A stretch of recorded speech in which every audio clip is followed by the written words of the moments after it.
Good afternoon, everyone. We're ready to begin tonight's City of Gardena regular City Council meeting for August 14, 2018. Madam City Clerk, will you call the roll, please? Madam Mayor, all council members are present. Okay, thank you. Mr. City Attorney, do you have anything to report from closed session? No reportable action was taken. Okay, thank you. At this time, we're going to begin with our Pledge of Allegiance. Tonight's pledge will be by two brothers, Daniel and Adrian Avila. Immediately following that, if you can continue standing for our invocation, which will be led by the Reverend Bruce G. Mallory. Please stand.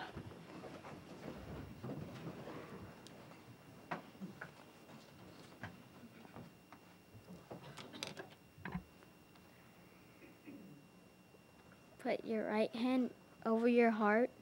Ready? Wait. Face the flag. Ready? Begin. I pledge allegiance to the flag of the United States of America and to the republic for which it stands, one nation, under God, indivisible, with liberty and justice for all. Thank you.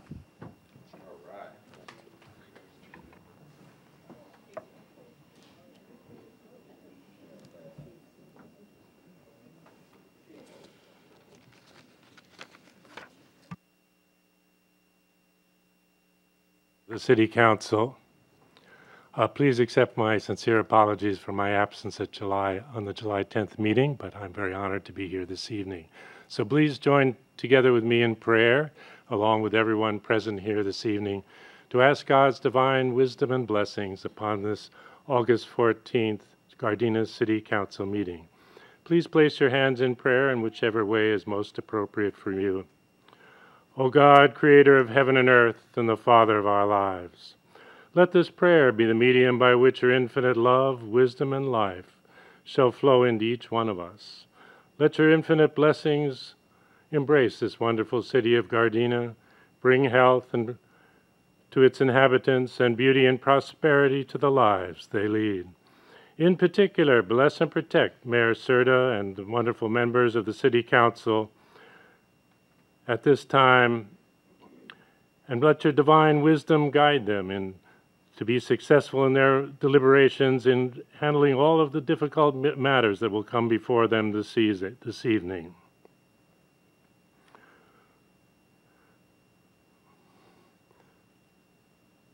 May your infinite blessings be upon each and every one of us this evening, and bless this wonderful city of Gardena.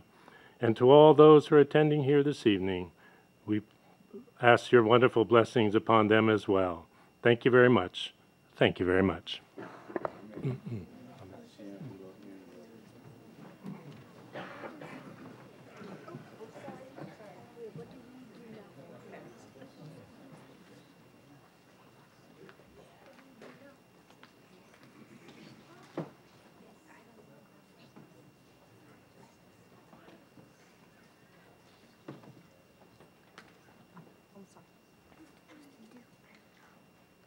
If I can have our you're already here. Okay, our two pledgers. So tonight's Pledge of Allegiance was led by two brothers, Daniel and Adrian Avila. Daniel is 12 years old and Adrian is 7 years old. Both are participants in the Diamondback baseball teams at Raleigh Park, which is sponsored by the City of Gardena Recreation Division. Daniel's team plays in the AAA division. Adrian's team plays in the A division. Both of them will be students at Environmental Charter School this coming school year. Daniel will be in the 7th grade and Adrian will be in the 2nd grade. So Daniel and Adrian, can you guys tell me who brought you to tonight's meeting? Our mom and dad. Where's your mom and dad? Let's have them stand up and give them a round of applause.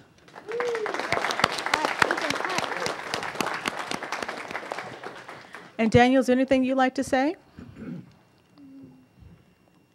If not, it's okay. No. You hit the gavel down really nice and hard. We all know who you are. Anything? No? No, thank you. Okay, what about your little brother? You want to say anything? No, thank you. Okay, well, thank you guys. You guys did a great job, and I look forward to you guys coming back in the future and leading us in the Pledge of Allegiance. Please, everyone, give them a round of applause again.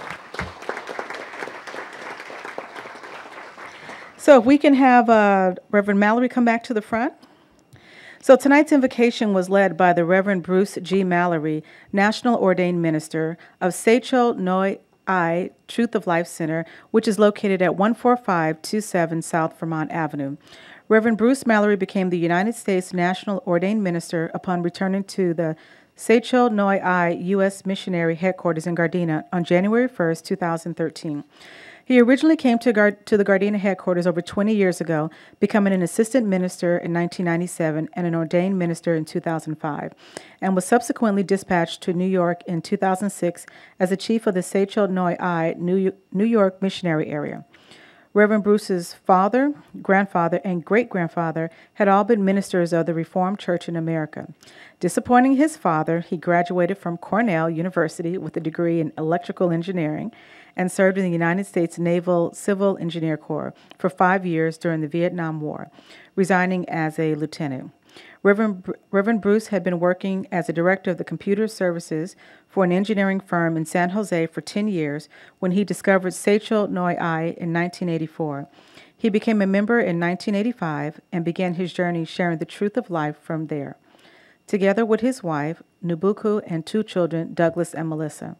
Reverend Mallory has lectured extensively for Seicho Noi throughout the United States and Canada at public lectures and spiritual training seminars, as well as at the Seicho Noi conference in Brazil, England, Germany, and Japan. Reverend Mallory, would you like to say anything?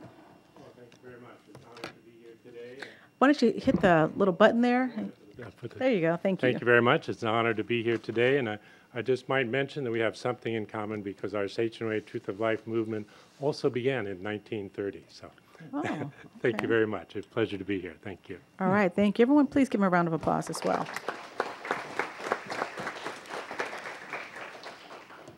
So next we have a presentation. You know, as our new custom, we honor a veteran at all of our council meetings, and each council member has the opportunity to nominate someone. And tonight, I have the honor of nominating and honoring Mr. Lawrence Scott Takahashi.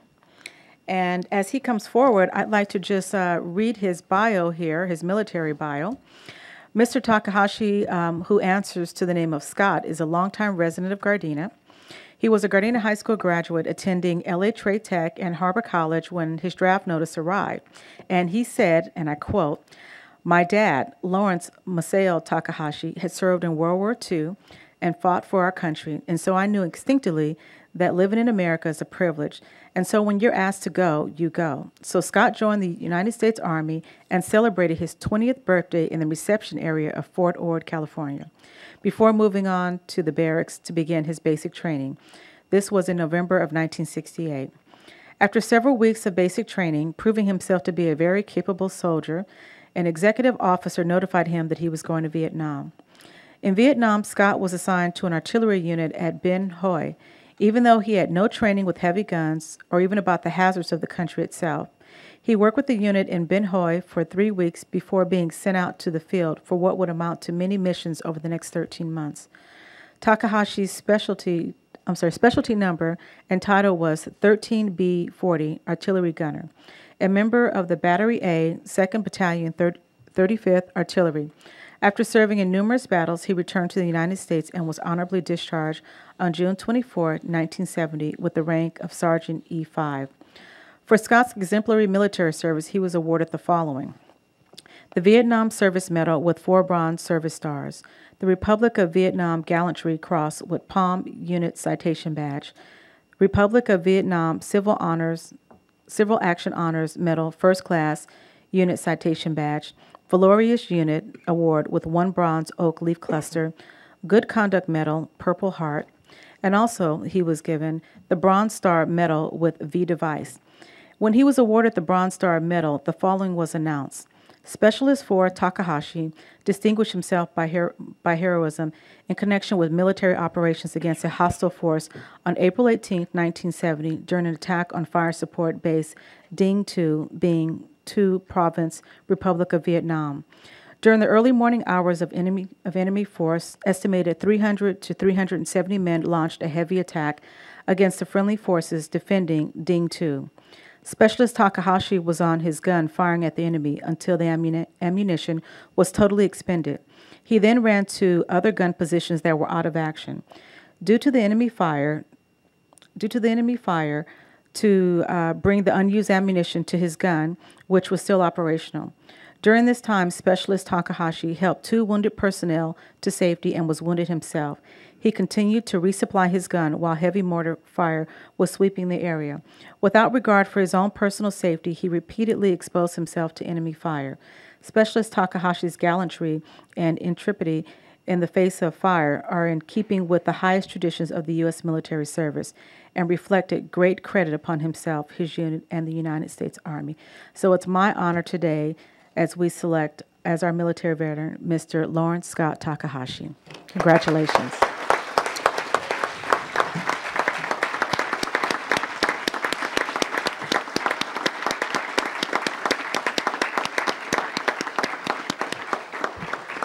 Mr. Takahashi, before you speak, I want to bring down our medal here that we're going to present to you while Mayor Pro Tem reads a special certificate from our Assembly member. The California Legislature Assembly Certificate of Recognition, Lawrence Scott Takahashi, United States Army. In recognition and celebration of your dedication and service to the United States of America, and with sincere appreciation for your selfless acts of courage, congratulations, Assembly Member L. Muratsuchi, the 66th District.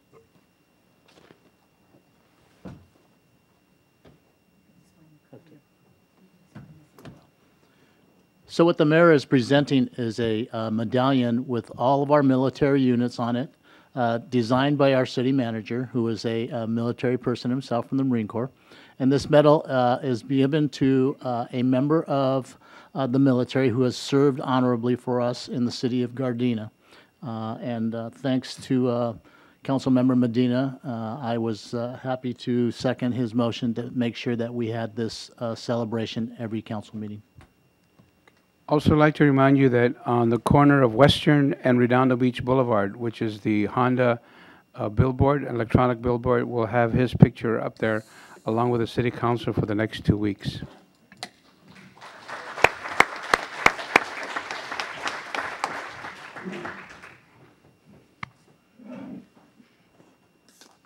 Thank you very much. I want to first thank you, Mayor, for submitting my name into the City Council for honoring veterans the way you do. I think it's important. Councilmember Medina can tell you that we didn't get much of a welcome, so Yeah. this means a lot.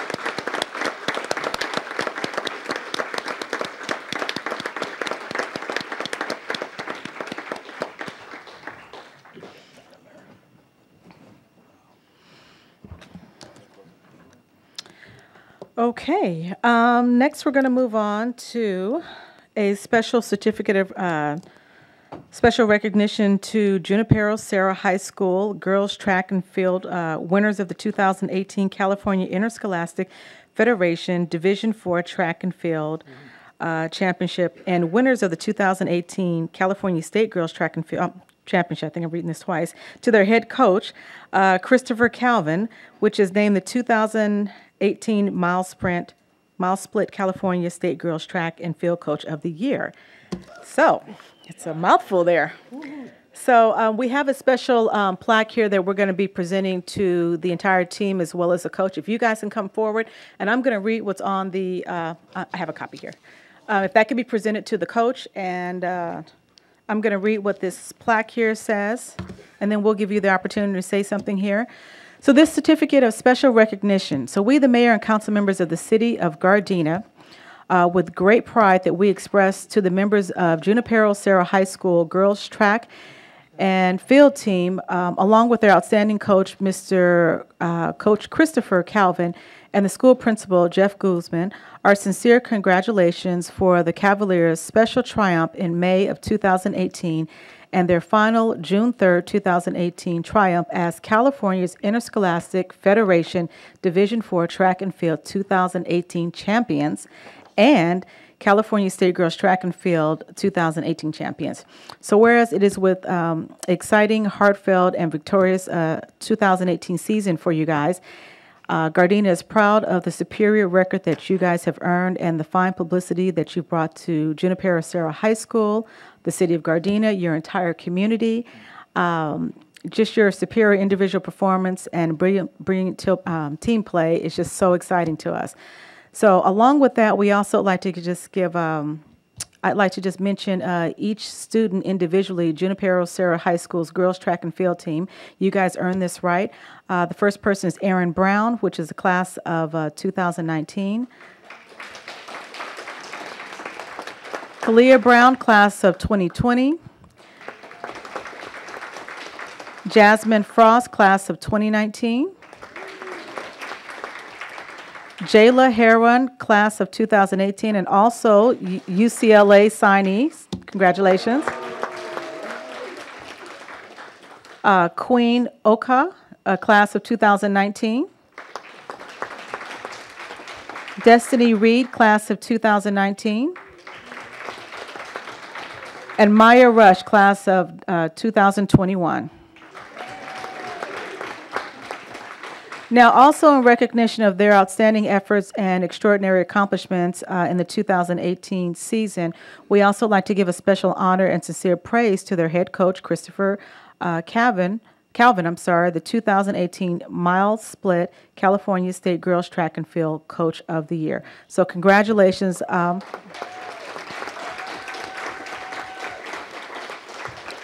And the certificate that they're holding is from our city council, and it's been signed by myself and the entire council. We're very, very proud of you guys.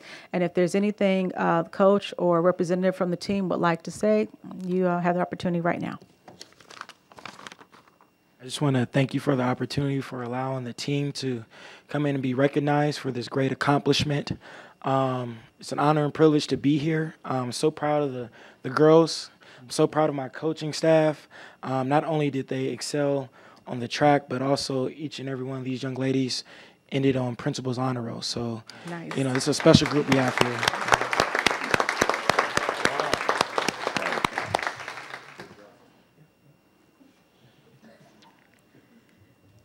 Thank you for recognizing us. Okay, thank you. One more recognition as well. Mayor Pro Tem, I'll let you read that. Thank you, Madam Mayor. And here's a special recognition. State of California, the Senate, Certificate of Recognition, presented to the entire team, each one got one, in celebration of your outstanding athletic achievement, winning the title of California State Girls Track and Field Championship, CIF Division IV. Your dedication and performance is an honor for Junipero Serra High School and the Gardena community. Best wishes in all your future endeavors. Congratulations. Signed by Stephen, our own Stephen Bradford, California State Senate District 35. Congratulations. All right.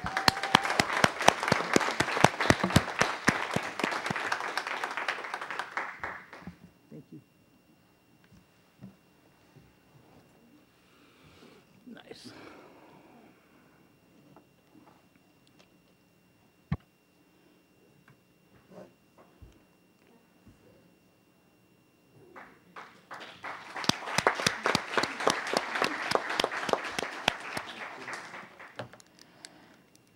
Okay. So next we're going to move on to item number 4C, which is appointments. Does any member of the council have any appointments to be made to any commissions, committees, boards, or council at this time? If not, we're going to move on to our consent calendar. Does any member of the council have any item that they would like to discuss separately? If not, can I get a motion to approve the consent calendar as is? So moved. Second. Madam City Clerk, there was a motion made by Mayor Pro Tem Tanaka and a second by Councilmember Kaskanian. Will you call the roll? Mayor Pro Tem Tanaka. Yes. Councilmember, excuse me, Kaskanian. Yes. Councilmember Medina. Yes. Councilmember Henderson. Yes. Mayor Serta. Yes. Next, we're moving on to Planning and Environmental Quality Commission action sheet. Item number 7A1, which is a conditional use permit, 1216, and site plan review 6-18. Mr. City Manager, I believe you have prepared a brief presentation on this. I'll let you go ahead and take over at this point. Yes, I have. Mayor, and members of City Council, all of you have been provided some of the materials that I'll be presenting on, and specifically is a lot of the elevations and a memo from the Community Development Department regarding this project.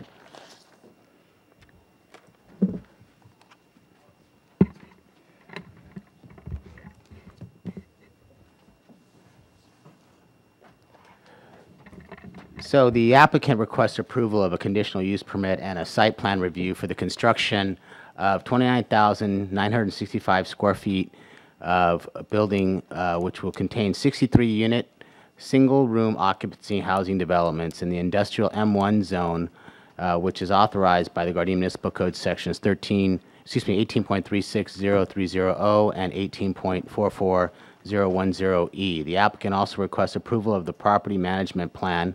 This address is located at 16819 Normandy Avenue. So on August 7, 2018, the Planning Commission made a motion to approve the subject project. There was 4 A votes and 1 no vote. The Planning Commission added a condition requiring the applicant to install a backup generator for the associated parking lift in the event of a power failure.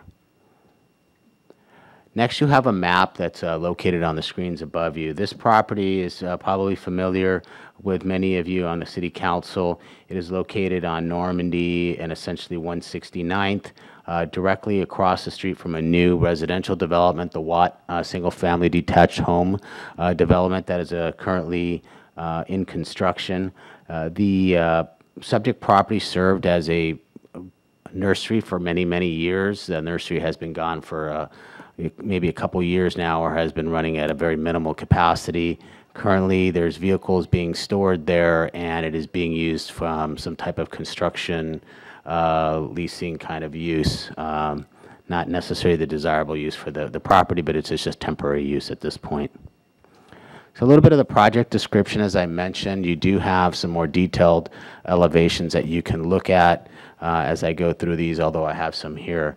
The development is a 2-story and 1 3-story, 29,000 square foot building. There's 63 units, single room occupancies. The council's familiar with the single room occupancy concept because it not that long ago approved a project at the corner of 139th Street and Normandy in a small parcel there. So it's basically the same similar type of design. Each unit is about 300 square feet and includes a full bathroom, kitchen, and washer and dryer combo, sort of the European style of single room, small apartments. The ground floor units in this case also include a private patio. Those were also included in the last development that was approved at 139 in Normandy. There are 2 common space areas, a fitness room, bike storage room. There's only 1 parking space for each unit and 2 spaces for the manager's unit, as is allowable under the SRO project guidelines. Next you'll see is a rendering. It's very similar to the one that you have on the front page of the package that I delivered to you.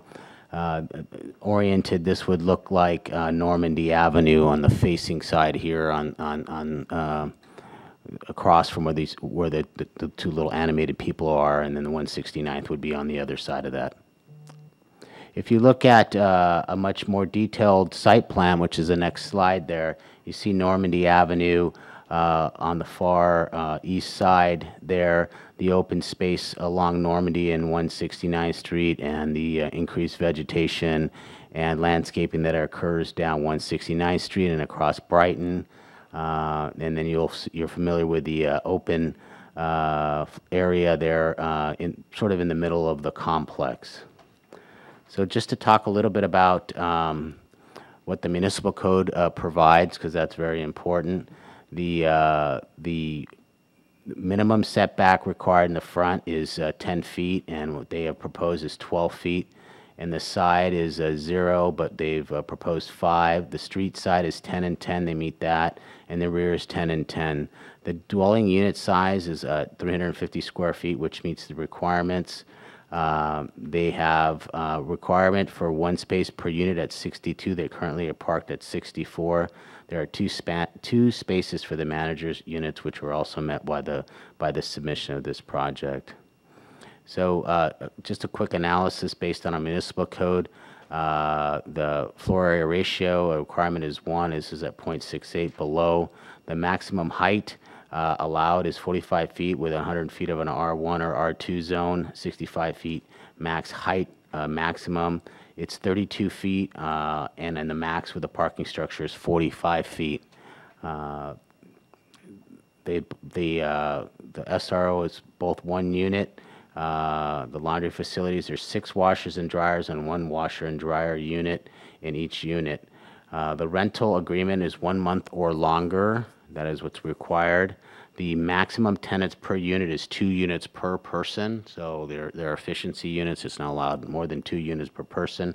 And there has to be toilet and bathing facilities per each unit. The common area square feet is required at 630 square feet, and they're proposing 1,457 square feet of common area.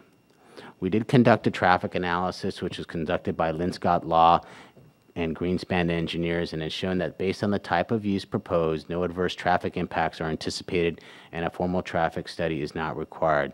The fiscal analysis by Stanley R. Hoffman Associates showed that there would be a deficit revenue for the city's general fund, but it would be negligible.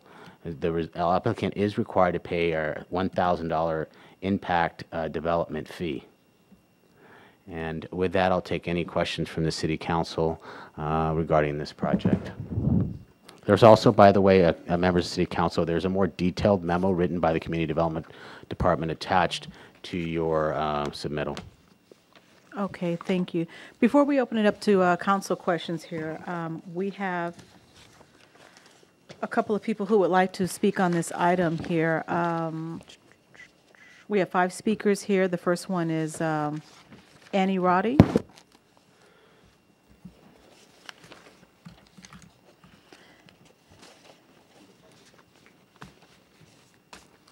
And then after her will be Silvo Carrera. Good evening, Madam Mayor and Council. Annie Roddy, Gardena resident and business owner of record. I'm speaking with regard tonight on the project located at 16819 South Normandy Avenue regarding the construction of a 63-unit rental single-room occupancy housing development. On Tuesday, August 7th of last week, the Planning Commission voted 4-1 in favor of the project. The reason I'm here before you tonight is these residents are asking for council review of this project. My initial view for this project was mixed at first, and then after the presentation, my concernment quickly grew. The project is going to strain our city. The traffic alone without the use of additional signals simply won't work.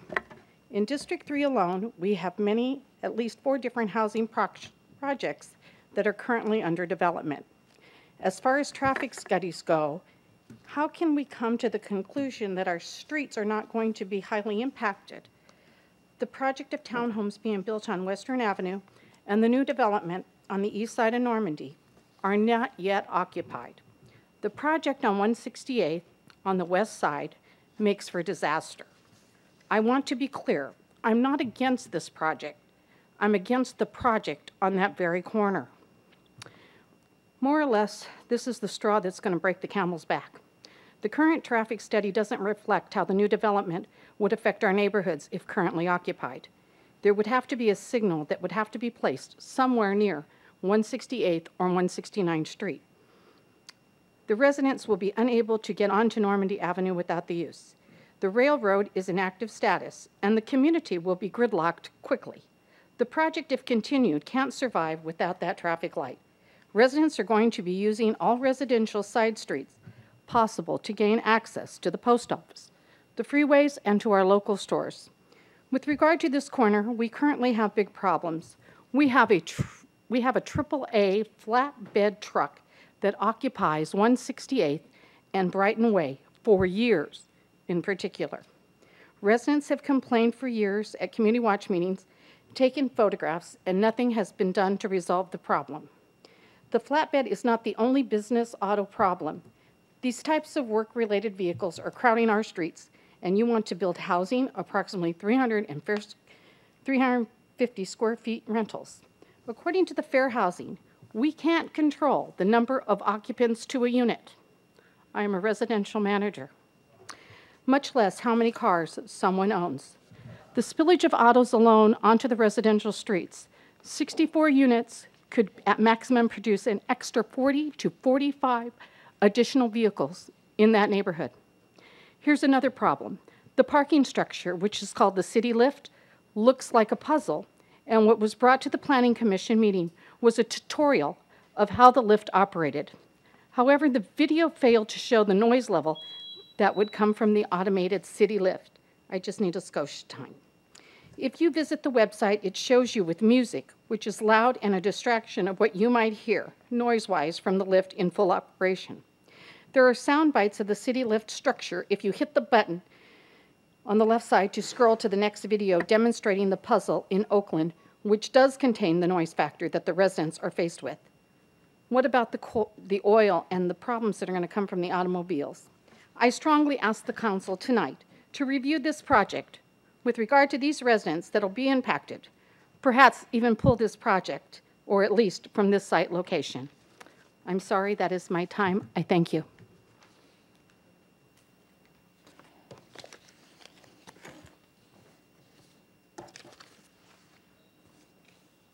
Thank you. Sorry, I got a little. There you go. Thank you. You called me earlier. Sylvia Carrera. Am I on? Yes, you're on. I'm Jesse's husband. Okay. I'm here to read a letter by one of our neighbors who couldn't be here. Her name is Dee Jalomo. She lives on the corner of 169th Place and Denker. Okay, so I'll do my best to read it here within my 3 minutes. Mayor and council members, I am calling for a review of the 16819 Normandy Avenue use permit, blah, blah, blah, you know what it is, on the corner of 169th Street and Normandy Avenue. Although the city is in need of affordable housing, placing 63 units within this small parcel of land is going to cause a density issue to the surrounding area as well as parking problems. Each unit will be afforded only one parking space in the city lift parking structure, but these units could end up being occupied but not one, but two or perhaps more individuals. And where are they going to park? Right? The development is alleviating some of the parking for the area by proposing a 6-story parking structure built by City Lift, which is basically an elevator-run structure for autos with individual and designated parking spaces. I would like to reiterate that this is an elevator-type structure with metal and steel. It is proposed to be open structure, which could end up looking like an erector set. By being open, there will be a noise level. I think there should be a review of the open structure versus the structures that are enclosed with regard to the noise level. This should be a must for the city council members as well. As we all know, that noise does travel, especially in the late night and early morning hours.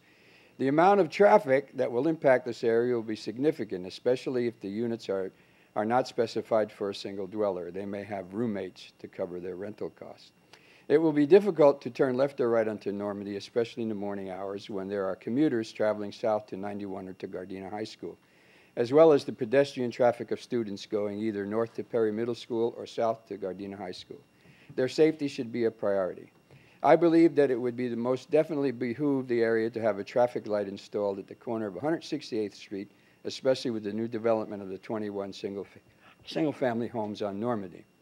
I would like to point out that there were few within the immediate area who were informed of this project, and although I live on the corner of 169th Place and Denker, it will impact my surrounding area with added traffic traveling down 169th Place to turn left on Denker and then right on 169th Street to arrive at their housing. We will already have an impact on the neighborhood with the new townhomes that are developed on Western Avenue just south of 169th Place where the old RV storage used to be. Added automobiles will indeed take away from our quiet neighborhood feel. It will be bad enough in the morning hours with the new townhomes. Now you're asking the neighborhood to put up with the afternoon traffic as well as, not to mention the traffic that impacts 169th Place when the railroad cars block Western. I'm almost there. I'm respectfully requesting that this council please call for a review of this project as it will most definitely impact your constituents who live within the 1 mile radius of yet another development. And it says, thank you, Danetta Jalomo. Okay, thank you. Next is Hideki Obayashi. And then after that will be Martha Yawa.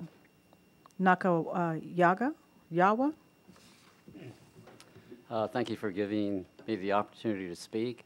I recently moved from Hawthorne to your fine city and currently reside at 169th in Brighton.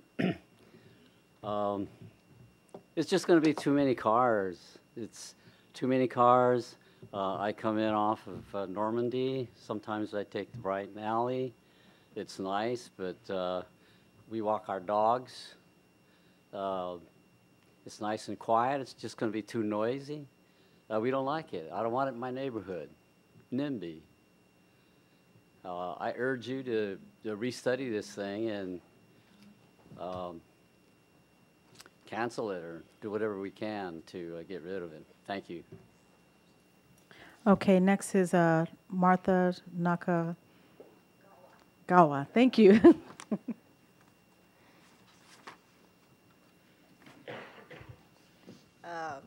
Again, my name is Martha Nakagawa. I live in the 1700 block of Harvard, and I am respectfully asking the City Council and the Mayor not to approve this management plan.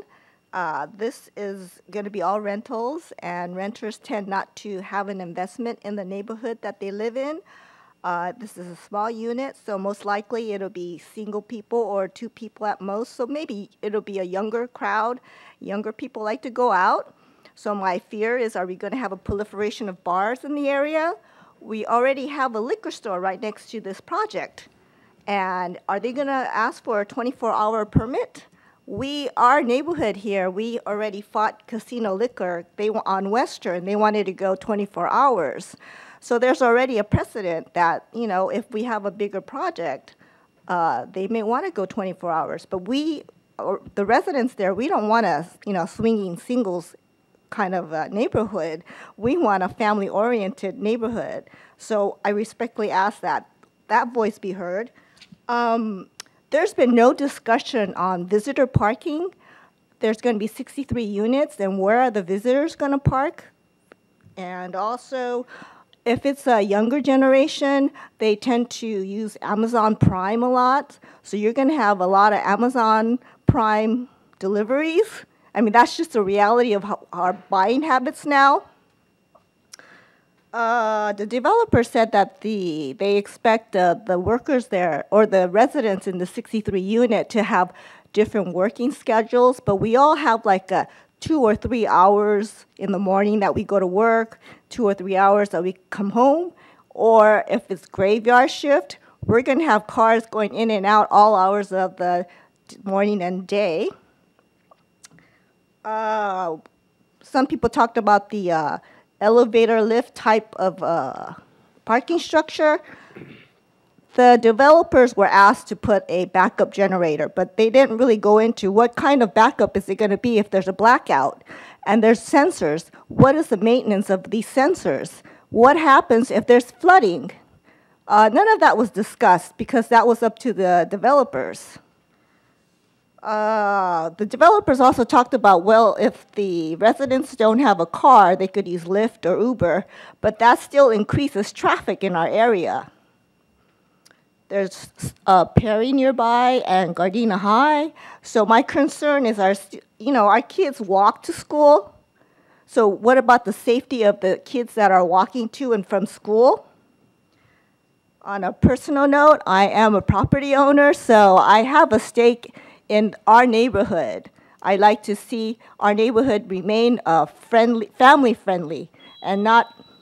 Thank you, and I just request again that please think about the vision for Gardena. Thank you.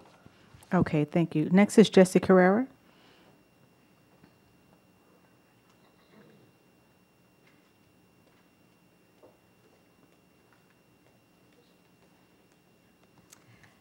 Good evening. My name is Jessie Carrara. I live at 16930 Harvard Boulevard. I'm here to ask the City Council to review the plans for this project because of the impact it will have in our neighborhood. I know that City Manager Medrano has heard me talk about traffic in our neighborhood for years. And so I'm here again to talk about traffic because we are already inundated with traffic because of the new traffic signal that was placed at Artesia and Dalton. So anyway, so I'm going to continue with my little speech here. There are many concerns, but my two major concerns has to do with the increase of automobile traffic through our neighborhood and how this project will create a parking problem in the adjacent neighborhood.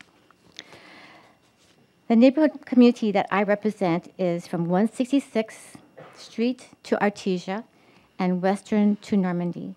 And many of the residents there are very concerned about all of the buildings, projects that are built around our neighborhood.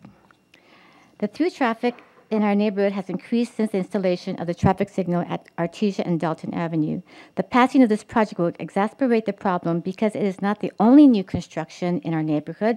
We currently have a 21 single-family community under construction next to the railroad track, and then they have the 46 townhomes under construction on Western Avenue near 169th Place where I live. And now the Planning and Environmental Quality Commission has approved a 350 square foot development on the corner of Normandy and 168th Street. We are surrounded with new development. And like Martha said, when we bought our homes, I've been in Gardena in this location for like 54 years, since I was a teenager, and then I bought a house here. Anyway, it was a nice, quiet residential neighborhood, and it has increasingly over the years become more populated with more density and more traffic in our neighborhood. So I can see it changing a lot. Let's see now. And then the concern that I have about that, the 63 units, is that lift. Because, you know, I asked one of my friends, a person that's on the committee, on the Planning Commission, I said, did you guys go and actually see the city lift? He didn't. And I believe that that lift is going to make some noise. You can't have an automated lift, I don't think, with mechanical parts and metal not make any kind of noise. So I think it's really going to be a problem for the people that live right adjacent to that new development and the surrounding neighborhood. The approval of 63 apartments at 16819 Normandy Avenue will further increase the number of cars that travel through our residential neighborhood. I believe many of these people are going to drive down. Go ahead. They're going to drive down 169th Place to go to Albertsons for groceries and frequent the many establishments in that shopping center because there was a traffic signal at 169th Place and Western, and it's a very convenient way to travel. And they will also travel, the people that are going to be living in that 46 townhouse complex are going to come down Western, make a right on 169th Place, and make another right on Denker, a left on 170th, and go down Dalton to get to the traffic signal at Dalton and Artesia. Because if you pass by that development, and you're just going to automatically say, it's a no-brainer. How are those guys going to get out to make a left turn onto Western on a busy morning trying to get to work or to the freeways? They're going to make that right turn on 169th Place. And so I was kind of calculating how many additional cars will be traveling through our neighborhood, not to mention the ones that take the shortcut from Artesia, off of Artesia to Dalton, Dalton and through our neighborhood to get to Western. Potentially, there's going to be 63 additional cars in that complex. And if there's two cars, can you imagine how many more cars that's going to be? And then every townhouse on Western is provided with two cars parking. Okay, 2 cars per family. That's like 96 more cars. We are going to have, I can't tell you, if we add it all up, we're going to have possibly over 200 cars, new additional cars traveling down our street, just on a regular basis. Not including the people that cut through our neighborhood. So, it was stated, that when we like our neighborhood, we like Gardena. We bought our homes because we liked where we lived. We loved the city and all that it had to offer. And now we see it changing, so it concerns us. The other thing is parking. Like, where are these, if there's 2 people that live in that 63-unit complex and they have 63 additional cars, they're going to be parking in that neighborhood. That's a lot of cars, and that's like a max, right? But when their family comes to visit or their friends come to visit, where are they going to park? In the neighborhood. I already have that in my street on 169th Place. We have families living on my street, in my neighborhood, that have multiple families living in the house. They have adult children living with them, so we have all these extra cars. We have people that work at Sheila Restaurant and that park in our neighborhood. Their customers, when the parking lot is maxed out, park in our neighborhood. The people in that Gardena Villa mobile home park in our neighborhood. We have a lot of people that park in our neighborhood. And when we have and if friends, and if they have a party, it's like, forget it, no parking.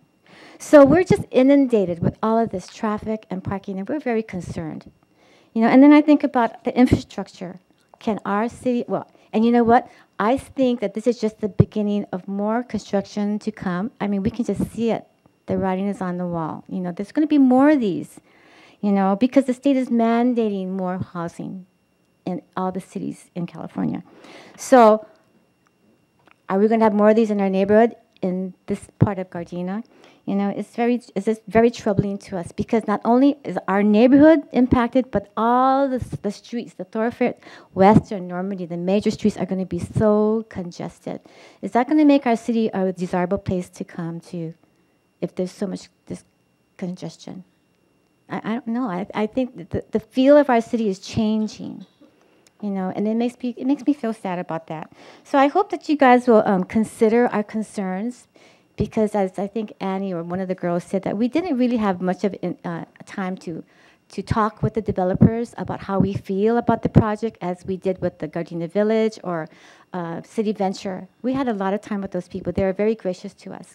But this one was like, they came, they proposed it, and boom, they voted on it the same day. And we were like in awe. We thought there were going to be more meetings with the community, but there wasn't. So there was very little transparency with the residents. So I thank you for giving me the extra time and for just hearing our concerns. Thank you. Okay. Does any member of the council have any questions? Oh, I'm sorry, Mr. City Manager. Mayor, sir, the members of the City Council, I just wanted to comment on some of the things that were said, because it's really important, and I totally understand the situation and the feeling within the community. And I think Jesse at the end brought something up that's very, very important.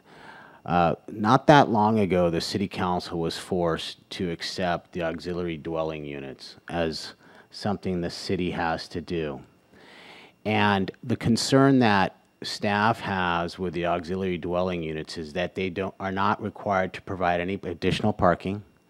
They can be placed pretty much in almost any residential backyard or anywhere it fits. And we started looking at that and how these fit into the growth of our community. What is concerning to us is, since that law was passed, the significant increase in auxiliary dwelling units. Let me give you an example. In 2015, the City of Los Angeles processed only 90 of those. In 2016, it went down to 80. Since the law passed, they processed 1,980 of those auxiliary dwelling units. We are starting to see that too. So the balance that we see is that those can pop up anywhere in the community without any parking, really without very little regulation.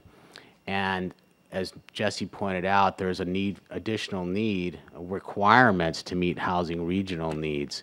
So the question is, what is the better of the two? I don't know, but I'm saying we need to make sure that we understand that the auxiliary dwelling units that the city has no control over, essentially, or very limited control over, are exploding throughout Southern California. I mean, I was shocked when I saw that there was 1,980 in Los Angeles, an increase basically of 1,900 year over year. So it's just something to consider as well. Okay, thank you. Does any member of the council have any questions? Councilmember Kaskanian? Thank you, Madam Mayor. Go ahead. Okay. Do we have anybody representing the company or any representative from the developers? I don't believe there's anybody from the developer here today. So we cannot ask any questions?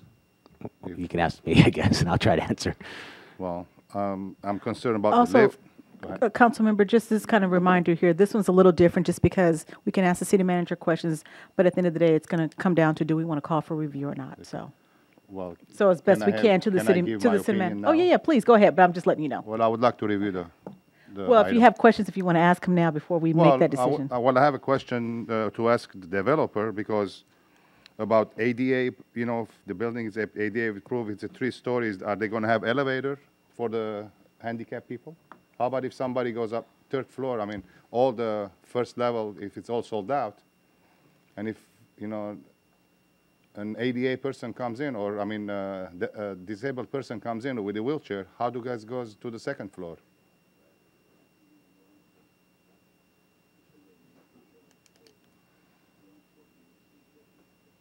They would only have ADA accessibility in the ground floors, from my understanding. And if it's, go ahead, Joe. I'll have Joseph answer a couple other questions. If on one of the site plan, there is right next to the oval area, the open space area, there is an elevator provided on this particular project. So these projects are not all designed the same, even though they are the same developer. This particular project will have an elevator that has access to all floors of the project. Okay. All right, and about the lift, the 63 lift, I mean, we need to find out what's the decimal noise-wise, how loud it's going to be. Is it going to make, you know, whining noise or, you know, all kind of stuff? Because it's, I know, I went to the site, and I know exactly where the site is because I travel over there a lot myself. So, you know, and I'm concerned with my residents, with my neighbors, that, you know, it's going to be impacted.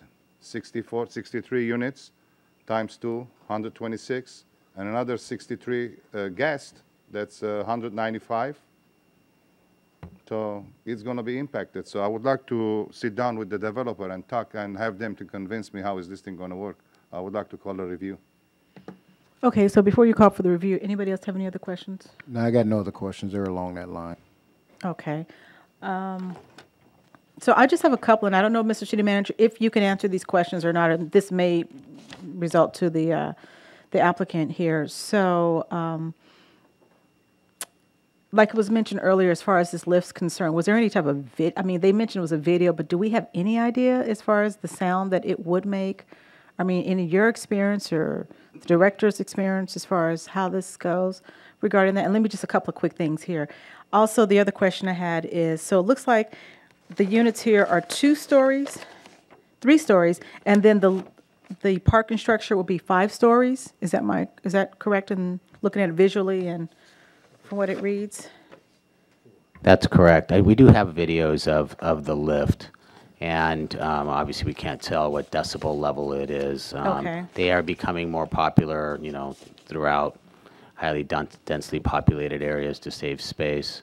I do want to remind the City Council in the memo, you know, there are certain findings that the City Council will have to make in order to deny the project based on the fact that it did meet all development standards. So, you know, those are some conditions we would have to follow as well.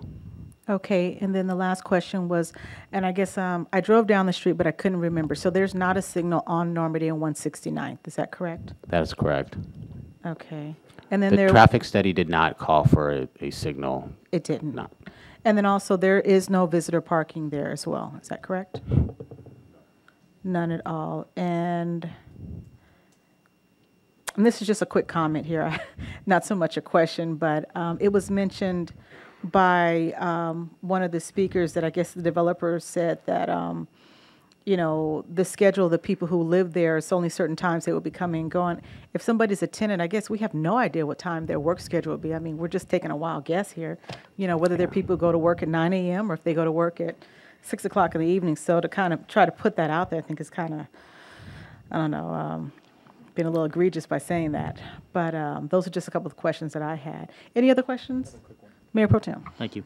Now, I think Ms. Carrera had said that they weren't given notice or proper length of time so that they can engage with these people. I mean, so how did we get that out?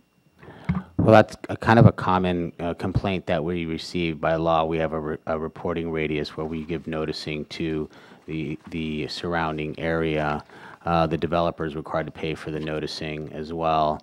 Extending that noticing, we can't force them to extend that noticing farther than that. And then the question is, how far is far enough? I mean, do we have to extend it, 500 feet, 1,000 feet, 2,000 feet?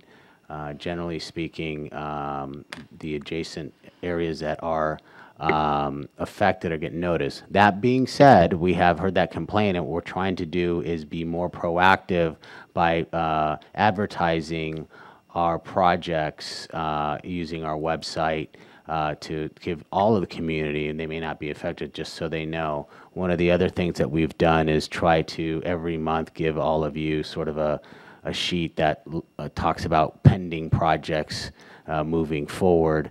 Although that's, it's part of the council package. A lot of people probably don't read that. It's not all that exciting, but we'll do a better job at marketing and using social media as well as our web page to try to get the information out to those who are not necessarily in the radius of the noticing. So do we know how far this guy actually went out as far as the radius? 300 feet. That's the norm, I think. Radius, yeah. Okay. Any other questions or comments at this time? No? Okay. Does anybody like to call for a review, or do we want to receive and file this? Call for review. Okay. So we'll be calling for a review on this item here. Second. Okay. I think we just need one. Okay, so this item will be called for review, and it will come back to the City Council. Mr. City Manager, I would like to thank you for putting this together very quickly. I know I asked you at the very last minute, but this gives us a lot of information here as far as what the project's going to look like and, the lift and so on. So I do appreciate you doing that so quickly, and the staff for getting this to us. But I just think we as a council and the community, there's a lot more questions that, we need answered before we can make a better informed decision on this. So I'd like to thank the community for coming out and expressing your concerns on this item as well. So this will be reviewed again, and you'll have the opportunity to come back before us again. Okay? Okay, moving on to item number 7A2, conditional use permit 917. Anybody have any questions on this, or do we want to go ahead and receive and file? Receive and file. I have one question. I just want to make sure that we're clear. The commission approving Planning Commission Resolution 1218 is the denial of the conditional use permit, correct? Yes, Okay. that's correct. I just want to make sure. Okay, all right, yeah. We're good with that. So we're going to go ahead and receive and file. It's like a proposition. Okay, so we're going to receive and file this here. Item number 7A3. I'm going to go ahead and receive and file this one here as well. Any questions on that? If not, we're going to receive and file. Okay. Item number 7A4. If there are no questions on that one, we can go ahead and receive and file. Okay, we're good with that. Next, moving on to oral communications. We have 5 speakers tonight. First speaker is Glenn Manami, and our second speaker after that is Nicholas Mizokami. I just want to remind everyone that you are limited to 3 minutes. When the yellow light comes on, that will alert you that your 2 minutes are up. And when the red light comes on, at that time, your 3 minutes are up. So we just ask that you respect that. Thank you. Turn the light on. Turn on the mic. Kind of scare them. There's a little button right there. If you could just hit that. There you go. Thank you. Yeah, just, hopefully this is the last time, I come here. I just wanted to say, my wife had a relapse of her mental illness about a month ago, and she's been in 2 locked facilities, been arrested, and because of her behavior. And I just wanted to say, I guess it just depends on how you feel. I got a parking ticket, because she took my keys and left it at her work, or one time some unexpected things happened. I forgot to move my car because we have to move it around every other day, and the last time my car was sticking out about 1 inch into a driveway, and then the police officer gave me a ticket. He was going to tow it away, but the manager told him that they could still get through, so he just gave me a ticket. So I was just hoping I could get it forgiven, but whatever you say. Thank you. Sir, if I can ask if you could maybe speak with our chief of police in the back. Okay. If he'll just hold his hand up here, Okay. or he's the only person in uniform in the back All right. there, and Okay. maybe he can help you out with that. All right. Okay, thank you. Next, we're going to have Nicholas Mizokami, and then after that, we're going to have Kimberly Hatton.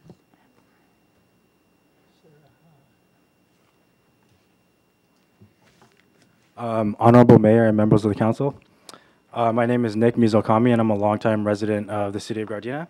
It has recently come to my attention that the Torrance Oil Refinery is taking liberties with the health and safety of the citizens of the South Bay, many of whom reside in this great city. The refinery's continued and insistent use on the chemical modified hydrofluoric acid poses a significant and imminent threat to the people of the city. And there are several safer alternatives. However, they refuse to adapt their systems to use these other alternatives. Moreover, the overall population density of the city, coupled with our susceptibility to disasters like earthquakes or terrorist attacks, makes us especially prone. I've lived here my whole life, and I'm sure I don't have to tell you that the refinery has had a history of lax safety standards. In case you don't know that, or in case you've forgotten, in February of this year, the refinery, it was discovered at the refinery that they were storing hazardous material in makeshift truck containers illegally, and they had been doing this for more than 26 years. Also, I'm sure you guys remember the 2015 explosion at the refinery, which was a near miss in puncturing a 50,000-pound tank of modified hydrofluoric acid. Had the tank been punctured, we would have seen an environmental disaster of the same magnitude, similar to that of the Bhopal, India chemical spill. And if you're not aware of that spill, I encourage you to do some research. It's one of the great environmental disasters of, frankly, ever. So I'm here requesting that the city of Gardena take an official stance against the ongoing use of modified hydrofluoric acid at the refinery. There's only 2 refineries in California that use the chemical, and one of them is in Torrance, the other one is in Wilmington, so they're both in our backyard. The packet I gave you outlines 3 letters the Redondo Beach, Manhattan Beach, and Hermosa Beach sent to the South Coast Air Quality Management District to encourage them to rule in favor of a rule that bans the use of MHF at the refinery. Moreover, in taking a stance against the refinery, you'd be joining the likes of, like I said, Manhattan Beach, Hermosa Beach, Redondo Beach, numerous neighborhood councils, frankly too many to mention here, Carson Mayor Albert Robles, LA County Board of Supervisors, the State Attorney General Javier Becerra, President Pro Temp of the California State Senate, Kevin De Leon, Congressman Ted Lieu, and our own Congresswoman Maxine Waters.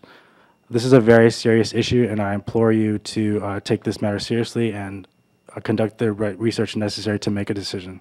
Thank you.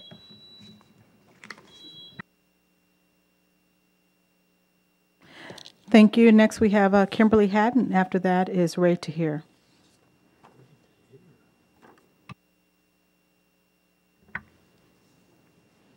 Good evening, Mayor Serta, City Council, and residents of Gardena. I am pleased to announce news and updates from Sarah High School. Well, school is back in session, so welcome back, Sarah High School. School will begin this week, August 16th. Heisman candidate, Sarah alum, Khalil Tate, will be on the cover of Sports Illustrated, so we're very proud of him. Congratulations, Khalil Tate. We have a new athletic director. We're pleased to announce Richard Jenkins as our new athletic director. He comes from Pacifica Christian and as the athletic director at that school, as well as their former girls basketball coach. So welcome, Richard Jenkins. The high school placement exam will be this Saturday, August 18th at 9 a.m. The high school placement exam is required for all incoming freshmen, so come one, come all, so you can be a Cavalier. And in closing, I am so pleased and honored that the City of Gardena recognized our state and CIF track and field team champions, as well as our Coach of the Year, Chris Calvin. You all are creating dreams and memories for our students, something that they will have for the rest of their lives. So thank you for honoring them. And on behalf of our principal, Jeff Guzman, have a good evening. Thank you. Thank you. Next, we have Ray Tahir, and then after that is Ronna Kajiri.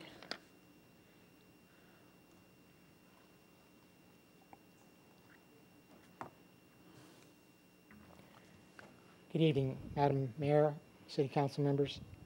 I'm Ray Tahir with Texas Environmental, and I'm here tonight to ask you to reconsider payment of two of my invoices, one that was submitted in May and another in June. I understand that the concern for the May invoice are charges for attending 3 San Gabriel Council of Government Water Committee meetings. I should point out that I had charged the city for attending these meetings since 2016, and I've always been paid.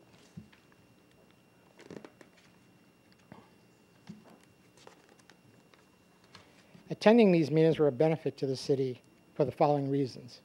First, they provided updates of Gardenia's litigation, which is an ongoing agenda item for the Water Committee.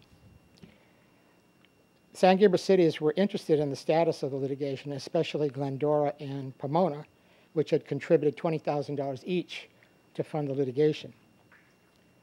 5 of the San Gabriel cities are real parties in interest to Gardenia's litigation.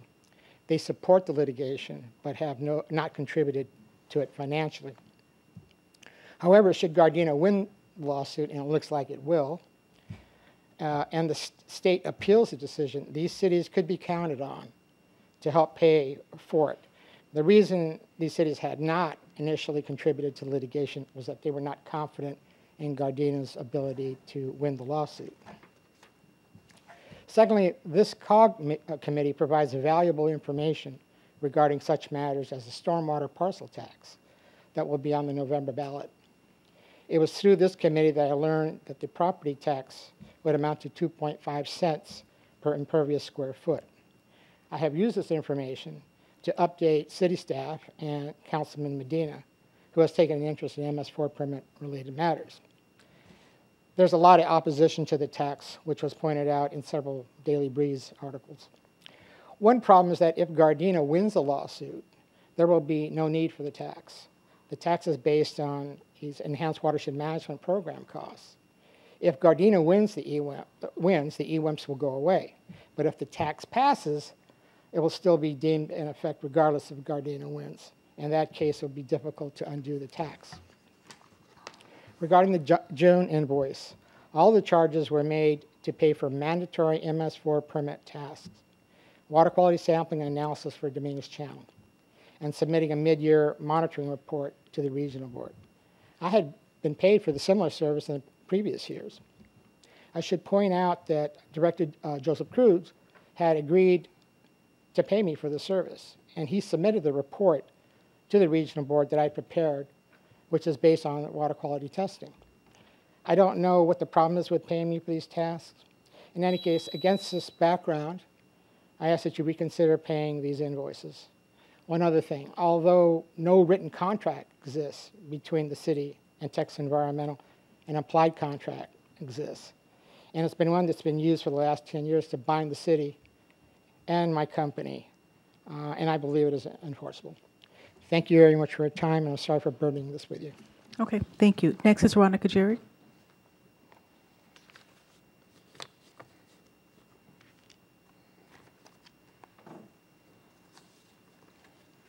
Good evening, members of the City Council. I'm here today to talk about 3 matters. First of all, is I kindly request the City Council to consider allocating additional funding for the Community Development Commissioners so that they can have the opportunity to have additional educational opportunities to understand their duties and responsibilities as the chief planning decision makers. As evidence at last Planning Commission meeting, it was apparent and obvious that many of the newer members of the Planning Commission were not aware of their duties and responsibilities and what could be asked and what cannot be asked. And so I think it'd be helpful. And I know over the years with former city manager Mitch Lansdale and the city attorney, we discussed how we go about educating not only the city council, but certainly the Community Development Commission as to their duties and responsibilities. Secondly, I want to just commend the city council for the highest standard of decorum in your public policy decision-making. And you do our community proud. And you ask insightful questions, and you have this really wonderful ability to be disagreeable in a very agreeable way. So thank you very much. Lastly, I want to thank you for a journey in the memory of a relative of mine, Henry T. Yamada, who was a resident of Gardena for over 60 years and was a veteran, was a father, certainly a husband, and a grandfather, and today was his memorial service. So I want to thank you very much. Good night. Okay, thank you. So next we're going to move on to departmental items. First up is item number 8A1. Mr. City Manager. Mayor, Serta, members of the City Council, agenda number 8A1 is ordinance number 1799, amending sections 14.04.030, 14.04050, and 14.04280 of the Gardena Municipal Code related to qualifications of rent mediation board members and notice of mediation procedures. Ordinance 1799 amends these sections, and what it does is the City of Gardena's rent mediation board members have requested certain technical and clarifying amendments to the rent mediation ordinance to more efficiently and effectively implement the City of Gardena's rent mediation ordinance. Staff wishes to modify the following. Under section 14.040 and 030 and 14.04050, non-substantive changes modifying term owner / manager / real estate professional representative to owner representative. And then section 14.04.280 eliminates reference to a no longer relevant date and corrects reference to, quote, arbitrator that should be referenced to, quote, hearing officer. There's no fiscal impact. What is required is to introduce ordinance number 1799. Okay, thank you. Are there any questions or comments anyone has? If not, can I get someone to introduce ordinance number 1799? So move, I'll introduce it. Okay, thank you. Councilmember. Second. Henderson. We don't need a second. Henderson. Okay, next up is item number 8B1. Mr. City Manager. Mayor, Serta, members of the council, agenda number 8B1 is ordinance number 1798. It's an ordinance of the City Council amending sections 15.44020, 15.44040, and 15.44.050 of the Gardena Municipal Code to eliminate out-of-date cross-references. At the July 24th, 2018 meeting, council introduced the subject ordinance. Council recently adopted changes to Title 15 of the Gardena Municipal Code related to various building codes. However, the city's contract and building official advised that the city staff there is a need to amend other provisions of the Title 15, which refer to outdated cross-references and procedures. Essentially, this is cleanup of the language that's included. Update the municipal code is required to correct outdated provisions that are required and to make sure that the cross-references are correct. There's no fiscal impact, and the required action is to adopt ordinance number 1798. Okay, thank you. Are there any questions or comments on this item here? If not, can I get a motion to adopt ordinance number 1798? So moved.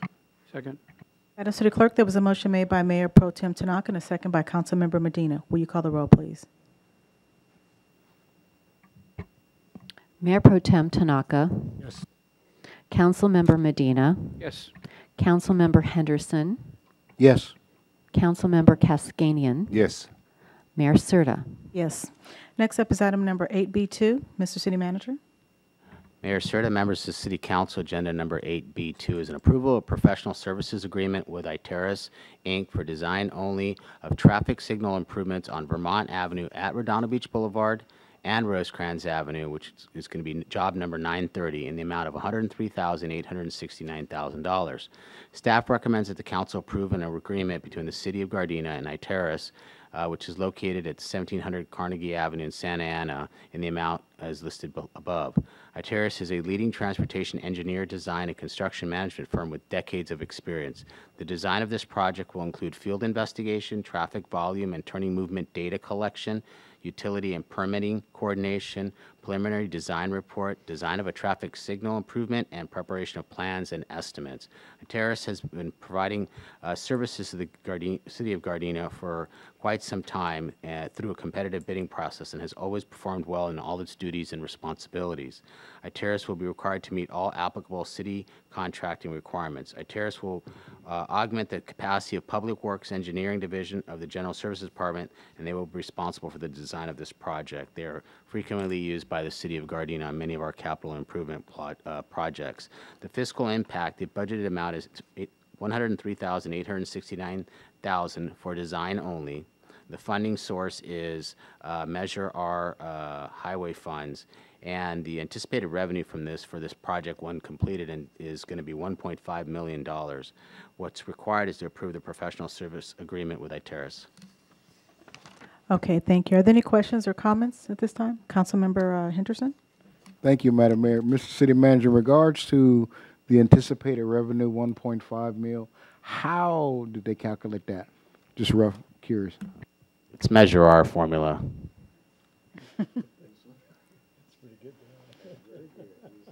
Are there any other questions? I have a question. So because this is going to be on Vermont Avenue from Rosecrans to Redondo, is the City of LA paying a portion of that, or are they only doing the Gardena side, or how does that work? We look at the entire intersection. Many of the improvements are coordinated. For example, on Vermont Avenue, the City of Los Angeles often puts in intersections, and we maintain them. I'll give you a good example. At 147th and Vermont, there's a brand new intersection right across from Rosecrans Park. That was put in by the City of Los Angeles, but maintained by the City of Gardena. Okay. Got it. Okay. Any other questions or comments? If not, can I get a motion to approve the professional service agreement? Second. Madam City Clerk, there was a motion made by Mayor Pro Tem Tanaka and a second by Councilmember Henderson. Will you call the roll, please?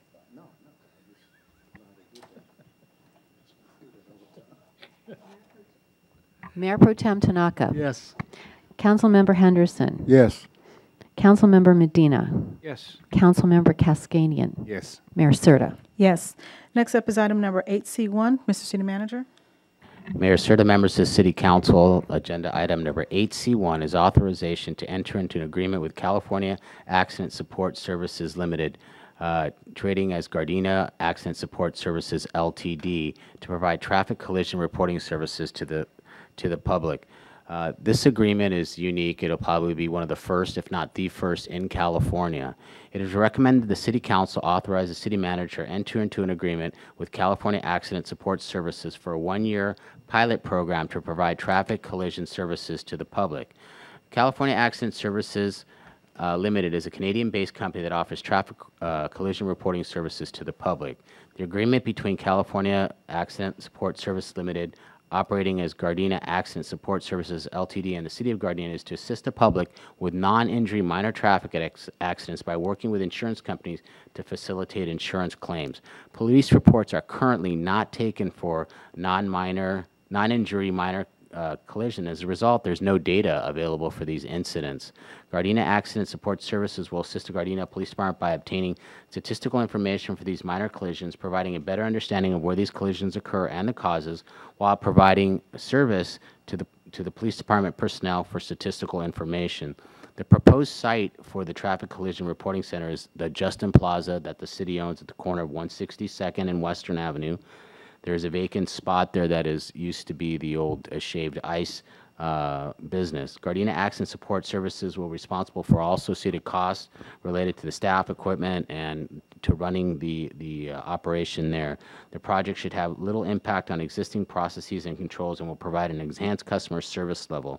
All costs, including taxes, fees, etc., associated with the services are incurred by Gardena Accident Support Services Ltd. Gardena Accident Services Ltd. is required to make an annual payment to the City of Gardena for the use of the office space. There is no fiscal impact, and I actually did recently receive some statistical information on the amount of collisions that the city police officers respond to and how that will affect our ability to provide enhanced service, but actually less use of our own personnel. So, for example, these non-injury traffic accidents in the city of Gardena break down to about 1,100 of those a year, and an estimate they are about 35 minutes per collision to respond, which this process will save approximately 671 hours of police officer time responding to these calls. More importantly, not only will the officer not have to respond, they will be able to refer them to the Accident Support Services Center, and they will be getting a report that they otherwise would not get now. And it does add to enhanced customer service to our community. So this is a win-win.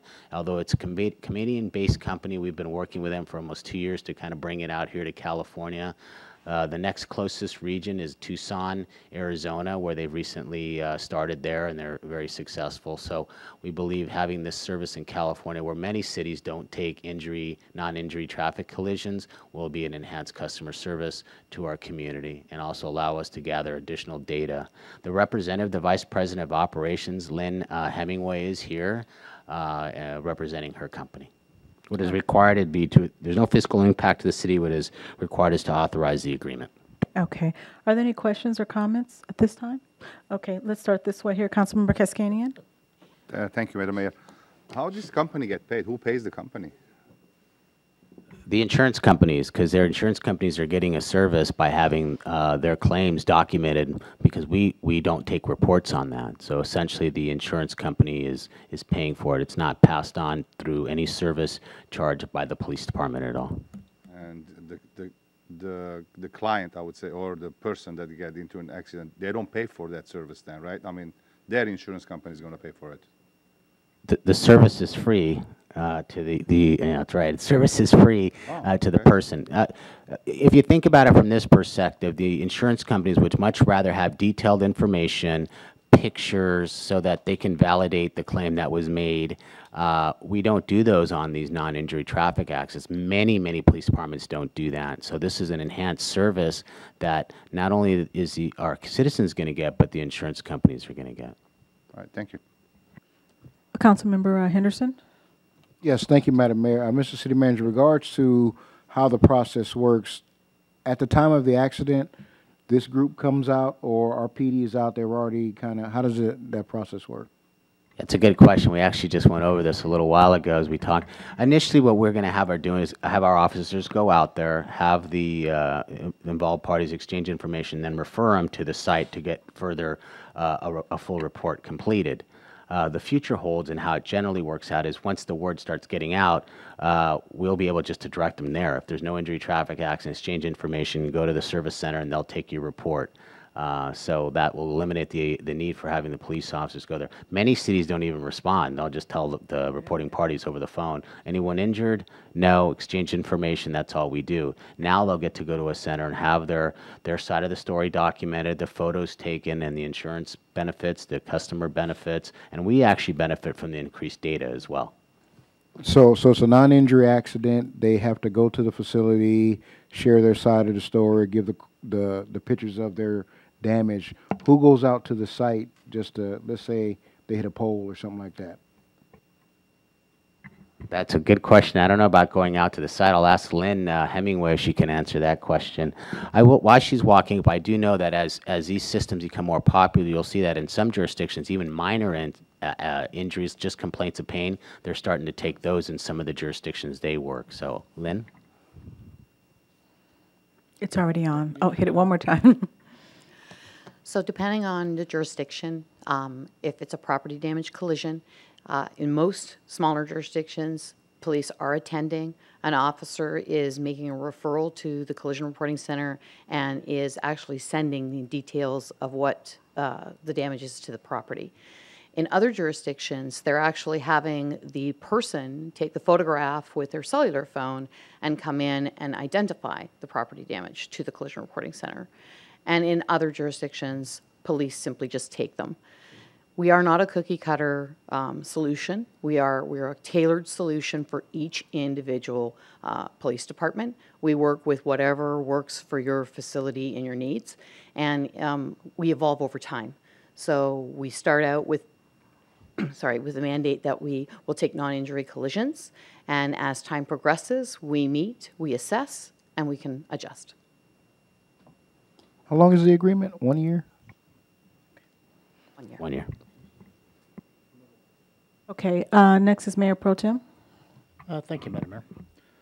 Okay, so because I was a traffic guy, a lot of things kind of popped up. So this company will represent us as the city of Gardena, or is it just they're going to be on their own? No. They're providing a service that ultimately our residents or anyone in our community would not get, because we do not take what's called, property damage only, non-injury traffic collisions.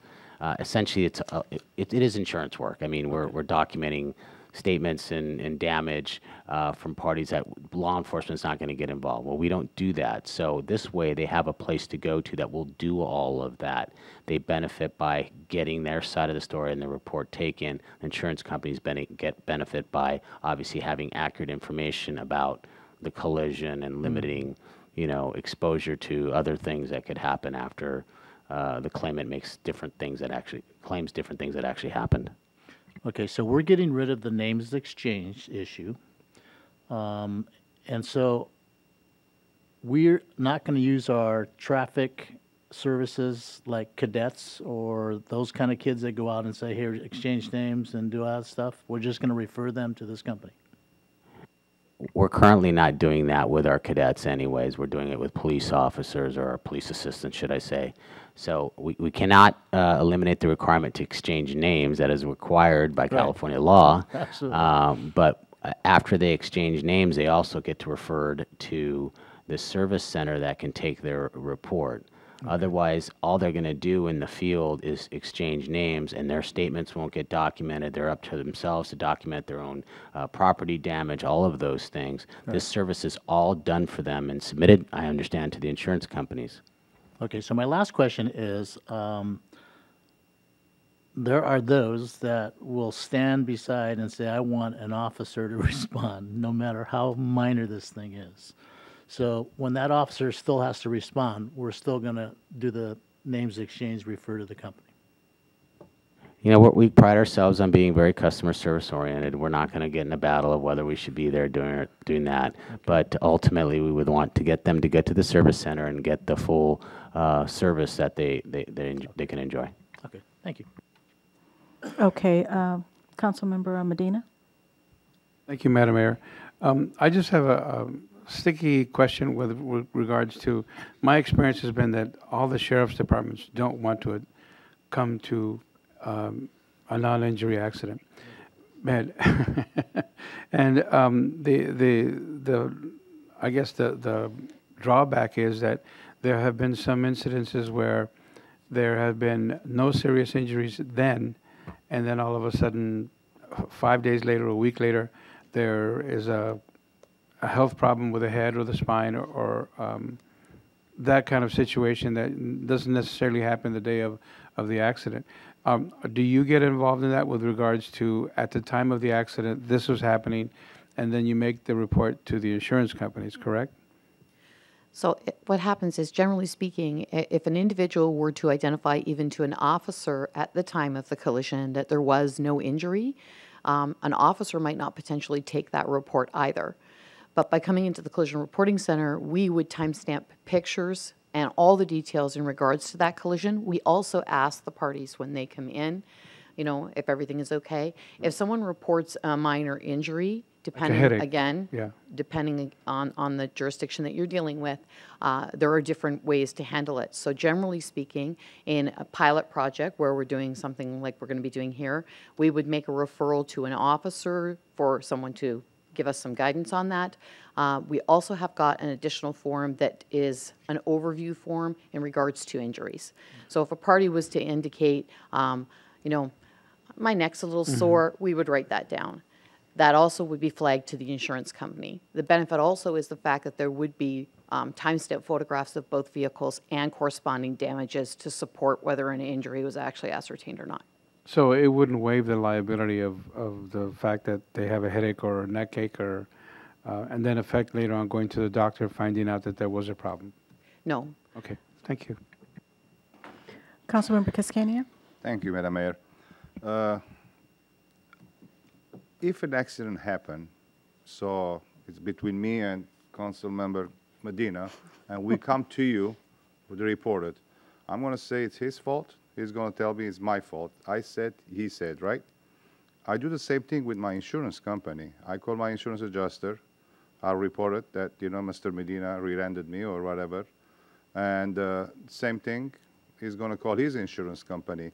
So what's different it's going to make between your report and me reporting to my insurance company? I mean, what's benefits me for me to come and do, you know, have your service? So the benefit, again, is the fact that the report is taken from start to finish. There's actual paperwork that's logged in regards to the collision, and there's timestamp photographs of the damages. The insurance companies use their own determination rules in determining fault, and supporting pictures help them to identify how the actual accident occurred.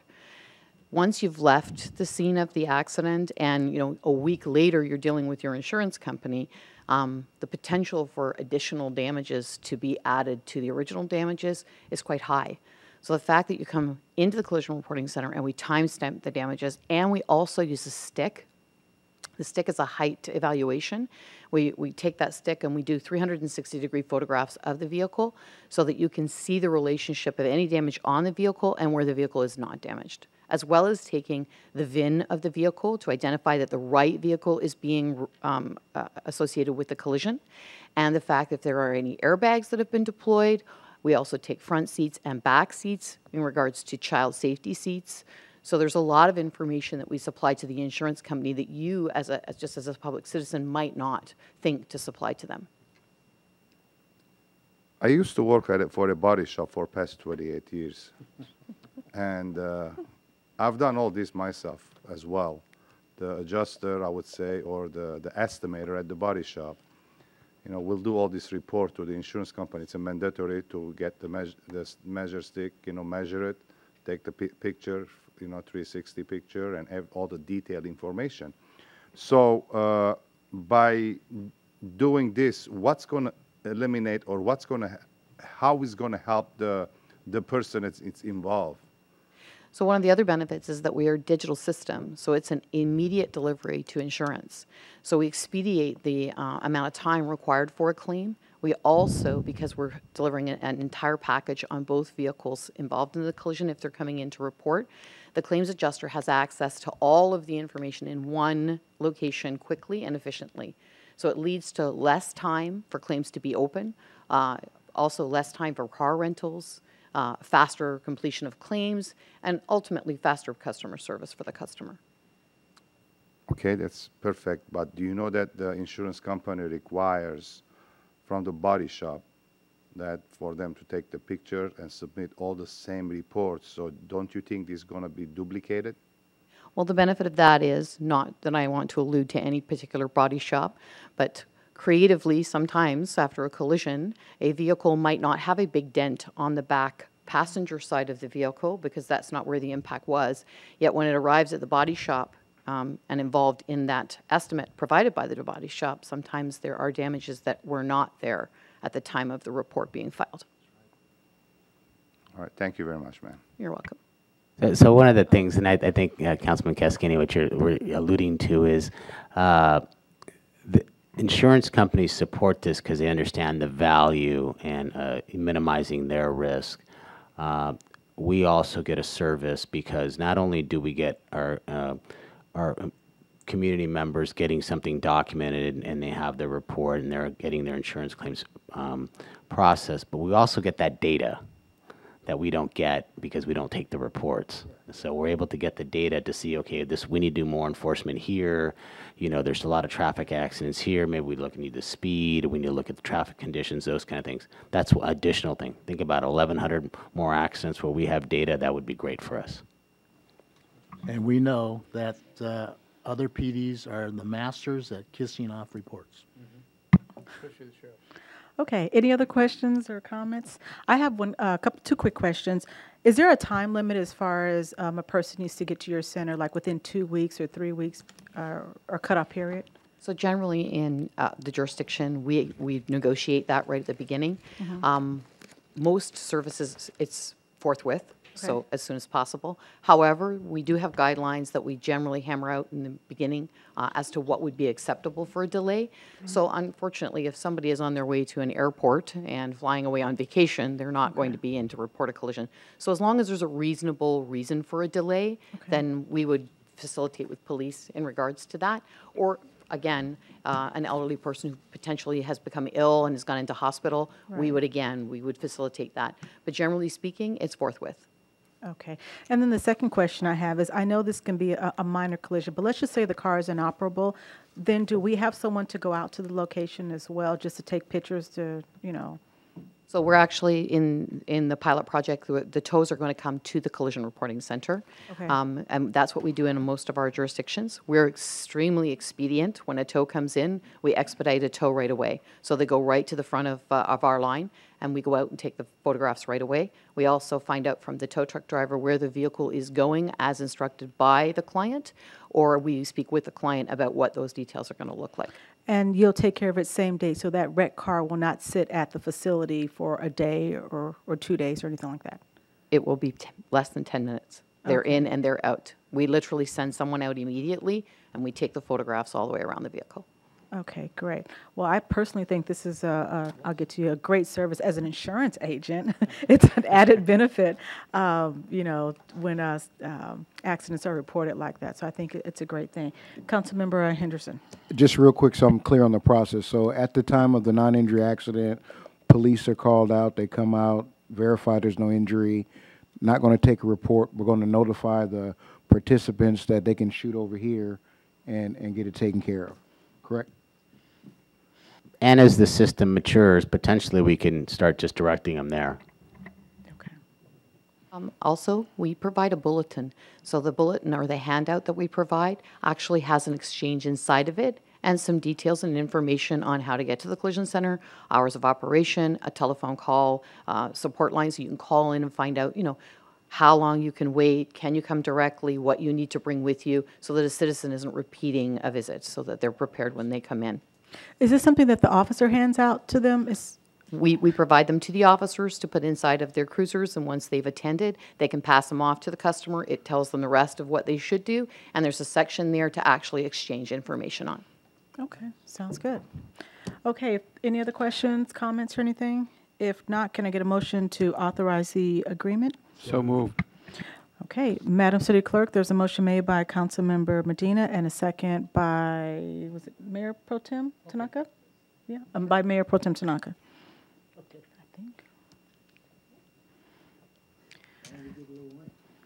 I think. Councilmember Medina. $200. Yes. Mayor Pro Tem Tanaka. Yes. Councilmember Henderson. Yes. Councilmember Kaskanian. Yes. Mayor Serta. Yes. Next up is item number 9A1. Mr. City Manager. Mayor, certain members of City Council, agenda number 8A1 is designation of voting delegate and representative for the League of California Cities Conference, September 12th through the 14th in Long Beach, California. Staff recommends City Council designate a member of the City Council to serve as the Cities of Gardena's voting delegate during the September 12th through 14th Annual League of Cities Conference to be held at the Long Beach Convention Center. Consistent with league bylaws, a city's voting delegate must be designated by its city council, and Mayor Pro Tem Rodney Tanaka plans to attend to represent the city of Gardena at the state's annual conference, and we will be available to serve in this capacity. Staff recommends that the city council designate Mayor Pro Tem Tanaka to represent the city of Gardena as its official voting delegate during the annual league conference next September. Notification of the council's voting delegate Selection information will be made by the city clerk and is due to the California League of Cities no later than Friday, August 35th, 2018. No fiscal impact. What is required is just to designate the delegate of Mayor Pro Tem Tanaka. Okay, are there any questions or comments? If not, can I get a motion to designate Delegate Mayor Pro Tem Tanaka as our representative? So moved. Is there a second? Second. Madam City Clerk, there was a motion made by Councilmember Medina and a second by Councilmember Cascanian. Will you call the roll, please? Councilmember Medina, Yes. Councilmember Cascanian, Yes. Councilmember Henderson, Yes. Mayor Serta. Yes. Next up is item number 9B, council directives. Do we have any directives at this time? Councilmember Henderson. This wasn't a directive, just a follow-up, Mr. City Manager, on, we were talking about online reporting, and you were going to come back with some information in regards to how we put some of our reports online, whether it's going to be on our intranet or the internet and all that, it's all. So just the follow-up to that is, yes, we have created a Gardena intranet. It's called Gwen, and we should be hopefully launching that very soon. Additionally, there'll be 2 kiosks in the front lobby that we're working on automating so people can, basically provide as much full service as they possibly can within the kiosk for permits, there's payments. A lot of it will be like garage sale permits, things like that that they can automate themselves. So we're diligently working on that. Get your microphone. The automated departmental report is pretty close to being done. It's in one of the final draft stages. I've seen some interesting renderings of different reports, but it will be all automated and give you, the city council, really the information you want and less of the information that was not as relevant. Okay. I'm sorry, who said you had a directive? Which one? Councilmember Medina. Thank you, Madam Mayor. It's a follow-up, just as Councilman Henderson, with regards to the Gramercy situation, Gramercy 169. Are you going to make a report? And how about the study sessions as well? And the Naka sound system? I had requested that about 2 closed sessions ago, and we had an incident this weekend that was very pertinent, so I'm just following up, that's all.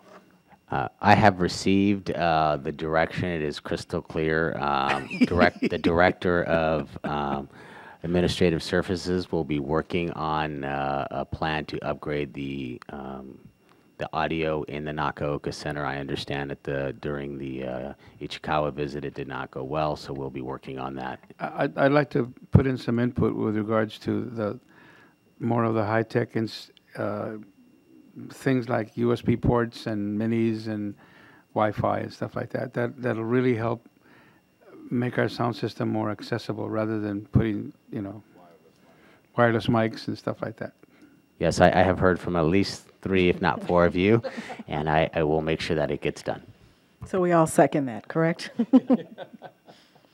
Okay, any other directives at this time? I have a question here. Question is in regards to commercial developments. Does the city have any type of color code as far as what can be and what can't? And also anything in regards to as far as how much lighting shopping centers need to have? Is there a certain percentage it should? And what I'm speaking of more specifically on Artesian and Western, I noticed they just changed the color of some of their buildings. It's really dark. And it was brought to my attention by a resident. Oh, okay, everybody. And I drove by there myself. To my surprise, it was the color was very dark. Gothic. Okay, Gothic. And I even noticed even the lighting too at night, it's pretty dark there. So as a city, do we require shopping centers to, a certain it has to be lit to a certain level when it's, the public is passing through there? If we could just get a follow-up on that. And I believe since everybody thinks it's Gothic looking, that you guys will second that as well? Mayor Serta, I can have an update right now. Okay, go ahead. When they first started painting that, I drove by it and I noticed the color change. Because I've been doing this for a while, and I was part of the community development for a while, I knew that there was a color palette that they should have stayed consistent with. We did put them on notice when they first started to paint, which they ignored. And then we have subsequently sent them a letter telling them that they have to be consistent with the design element that was approved for the shopping center, which is a Mediterranean palette that is not reflective of what it was painted there. So they have been put on notice about that color change. I don't know what the status or the response is, but they have been sent an official letter from the city about our position relative to that color palette. Okay, 1 second, great. And then could you follow up with me as well as far as if it has to be lit in the shopping center to a certain level, because it is still a little kind of dark in there as well. I will check on the lighting. Okay, you had a question as well? Well, it's a question regarding whether we do or do not have a color code, because I know in Hawthorne you can't use yellow, you can't use orange, I think. And I don't believe we have any color codes, do we? The city does not have an established color palette, with the exception of if you were to take advantage of one of our programs, such as the facade improvement program on Western. You are subject to the color palette that we can provide, but as overall color palette for the entire city, no. With the exception of if a color palette is approved as part of a development approval process, and they agree as a condition of approval that they will keep X colors or X color palette, we can hold them accountable to the conditions of that approval, which is the case on Artesia and Western. Okay, well, maybe that might be something that we might need to start looking at, because we have so much new development coming in, and we have these requirements for newer developments here, but the current developments, as they're deciding to upgrade or change so that maybe they can stay kind of consistent with our newer development, that might be something that we might need to look into. So maybe if I can get somebody to second that as well? Second that. Okay. Okay, any other Councilmember Kaskanian. Thank you, Madam Mayor. Mr. City Manager, since we notified them twice, and second time officially, and if they don't reply or they don't, what's the consequences? Fine or paint the whole building again?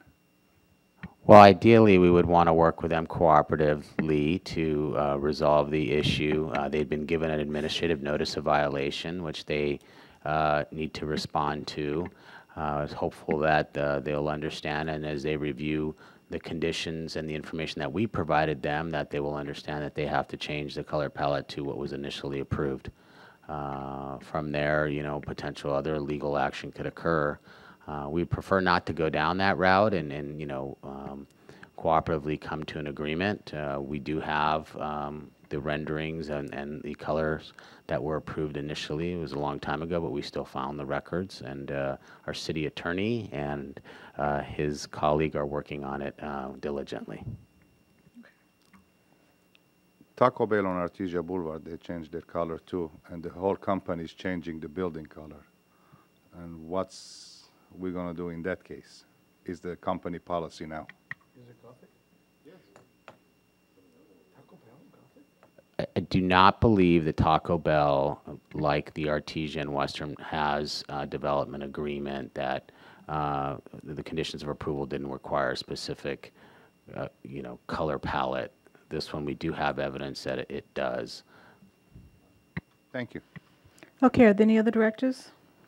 If not, let's move on to city manager's remarks regarding the directives, the previous directives and council items. Hopefully I'll answer some of the questions you had. There's a memo in there regarding the status of the City of Gardena versus the Regional Water Board lawsuit. I included a couple interesting articles from recent city council nearby about some concerns they had in closed session, and I thought it was good information for the city council to consider. I also have a memo there included in your package regarding the 2018 Greater Los Angeles homeless count. As you can see, our homeless population went down significantly, which is a positive move in the right direction for our city. And we're hoping to keep making sure that that continues that way. The repaving on 169th Street in Artesia area has not been as successful as I'd hoped. They don't have it scheduled now until spring of 2019. And Gramercy, correct? Yeah, Gramercy Yeah. and the 169th there. We will do our best to try to lean on them to see if they can expedite that. But that's the estimate they gave us, and the memo is in your package. There's a memo in there about was requested about a red curb installation at Western and 149th Street and how that was resolved. And a couple of information there about the live concert on the lawn, the Gardena One Stop reopening, and then, of course, our jazz festival. Okay, let's move on here to council remarks. First up is Councilmember Henderson. Thank you, Madam Mayor. Because the hour is long, I will be brief. Happy summer to everyone that's been enjoying their summer. To the children going to school here pretty soon, good luck in the school year. To the parents that are sending their kids to school, I know you're probably happy as well. So let's all have a good school year. Since our last council meeting, I attended the fireworks forum to listen to some of the issues and the topics. I think the forum was very well, it was very informative, and it was a chance for us to get some feedback. I also met with the Harbor Gateway Neighborhood North Council VP, and we discussed some of the issues in regards to Harbor Gateway adjacency to the city of Gardena, and it's just about an education campaign. I attended the Holly Park Homeowners Association. I was at the Kashmir Block Party. That was great. National Night Out was a lot of fun. Actually, it was a lot of fun. I actually had a balloon animal made, so that was pretty good. I want to say again, everybody enjoy the rest of the summer because it's coming to a close, but it's still going to be hot, so stay cool out there. Madam Mayor, so ends my report. Okay, thank you. Next up is Councilmember Medina. Thank you, Madam Mayor. Since our last council meeting, I had birthday cakes to the senior citizens, all 7 of them. And I also attended the Sarah High School car wash for the girls' athletic department, which, you know, for $10, that's a better car wash than those $20 car wash. And they only had one vacuum for about 60 cars. And they managed to make it work out. And I also went to National Night Out, which, in my opinion, I've talked to other cities, and I've got to congratulate Chief Kang. Ours is the best. Most attended, most things available to the kids, and pizza all over the place. And those police squishies, you better order like another 10,000 more because everybody wants one of those. And I also attended, I wanted to announce that the New Challenge Ministries is having a back-to-school backpack giveaway on 218th and Halldale this Saturday from 9 until 2, and I'll be DJing there with some of our dignitaries coming back. And I also mentioned, I forgot to mention to our city manager about the study sessions for the MS4 and also the Artesia recycled water project that we've been hitting and missing with West Basin.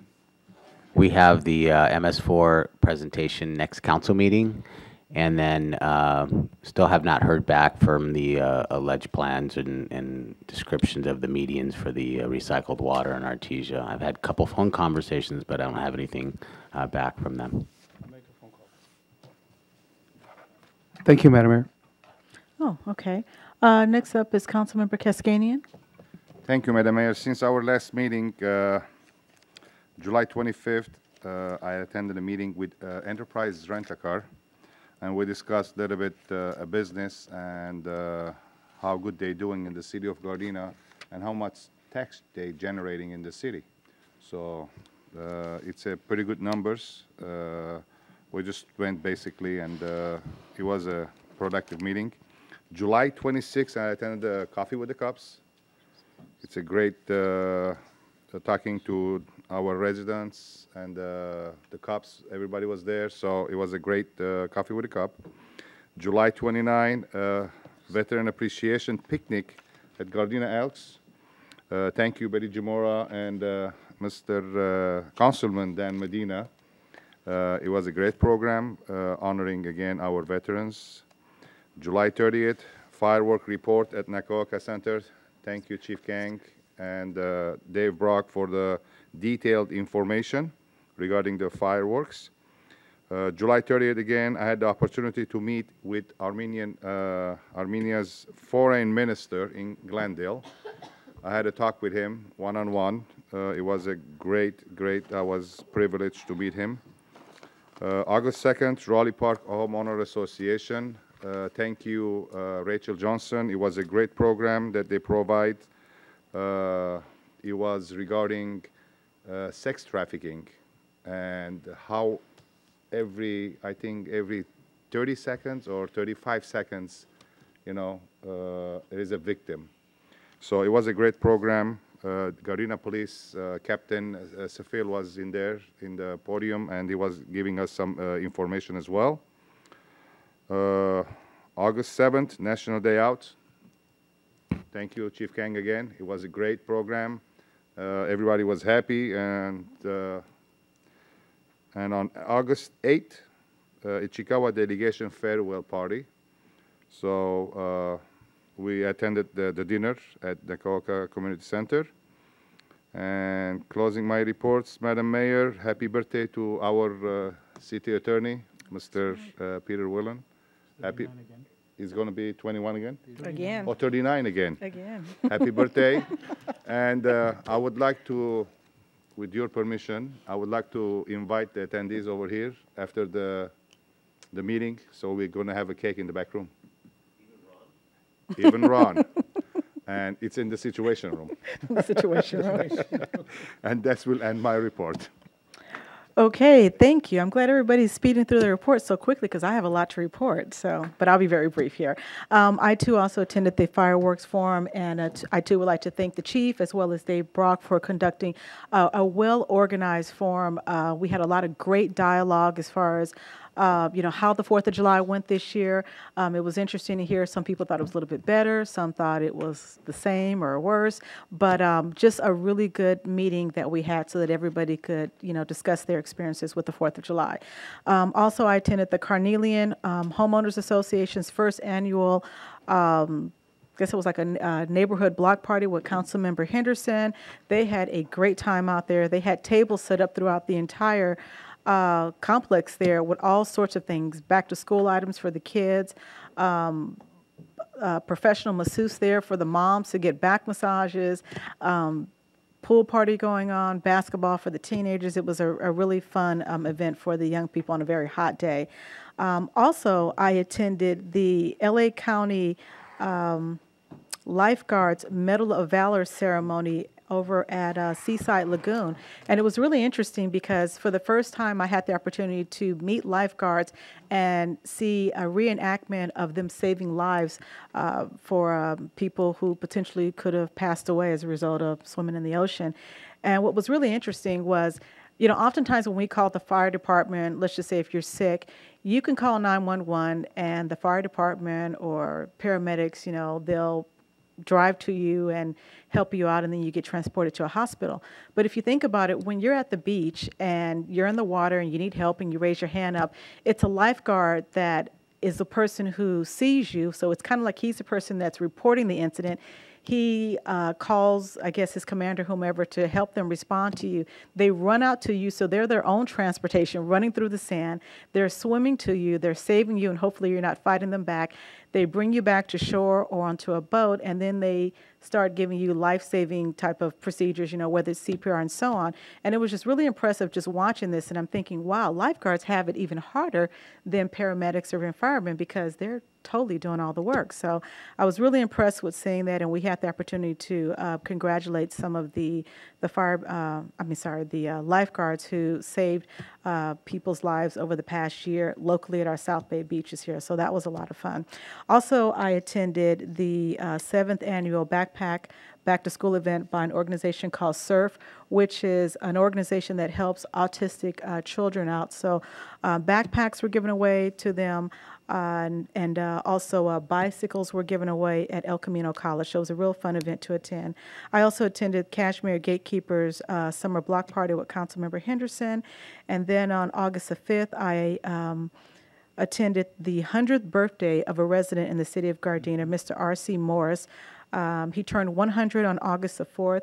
and I represented the city in presenting him with a plaque, just recognizing that he was a resident of ours in our city that turned 100 years old, and he was very happy and pleased to receive that from the city.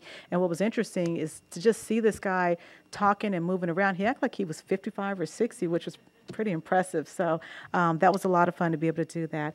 And I, too, also attended the courtesy call for our visitors from Ichikawa, along with their farewell dinner. I attended the National Night Out. And I also heard from Assembly Member Marisucci that he had visited a couple of different cities, their National Night Out, and ours was the best. So we had probably the most attendance, and it was a lot more things going on. So I thought that was a big deal. And also I sat on a panel on last Thursday, Friday, for an organization called NAREP, which is the National Association of Hispanic Realtors Professionals. And on this panel, they had a lot of really interesting questions as far as how Gardena deals with things like CEQA, how we feel about items such as Proposition 10, the repeal of Costa-Hawkins, how we feel that that would affect our city. So it was really great being able to participate in that panel for real estate professionals in the city of Long Beach. And then also I attended the Gardena PD movie night over at the Rhodium.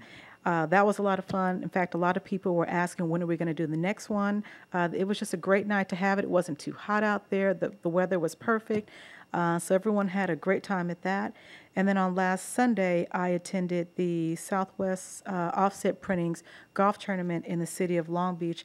And the tournament actually benefited our Juvenile Justice Intervention, GJIP, program, all the proceeds from that. So I was really happy to see that the organization was raising money for our GJIP group.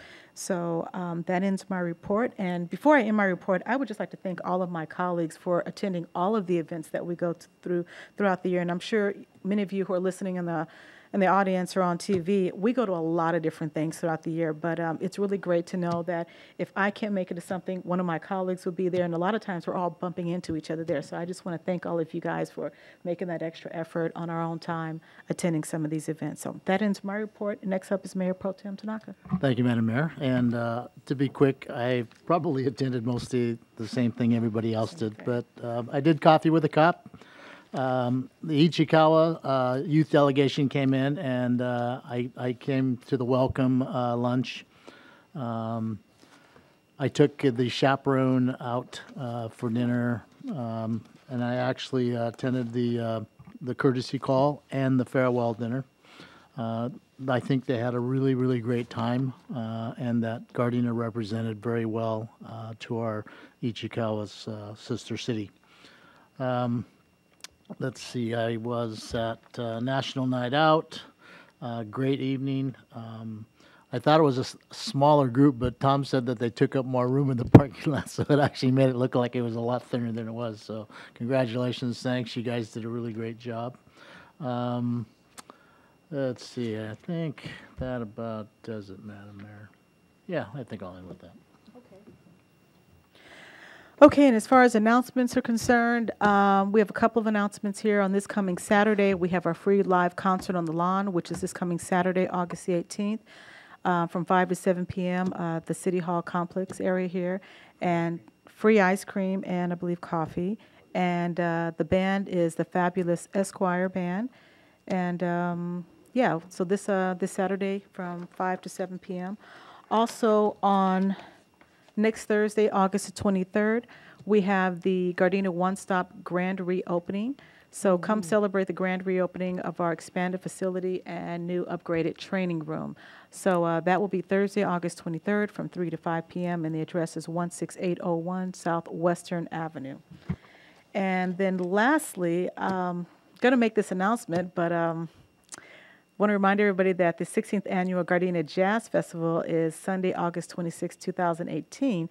Unfortunately, we're sold out, but I guess that's a good thing. But I just want to remind those of you who have tickets, don't forget to go, because there are a lot of people who would love to have your tickets. So, yeah, that'll be Sunday, August 26, 2018. And next up, we're going to, let's see, our remembrances here. Tonight, we're going to adjourn in memory of Mr. Harry T. Yamada, a 60-year-old resident of Gardena. a husband, father, grandfather, and a relative of Councilmember Emeritus Ron K. Kajeri. We're also going to adjourn in memory of Mrs. Velta Moore, who is 52 years old, a provider with the Gardena Family Child Care Program since April of 2015.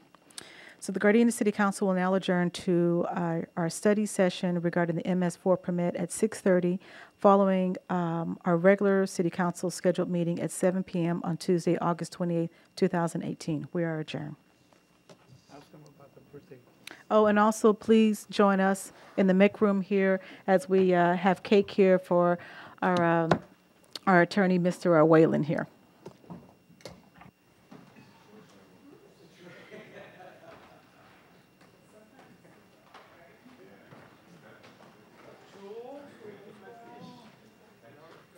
Tomorrow.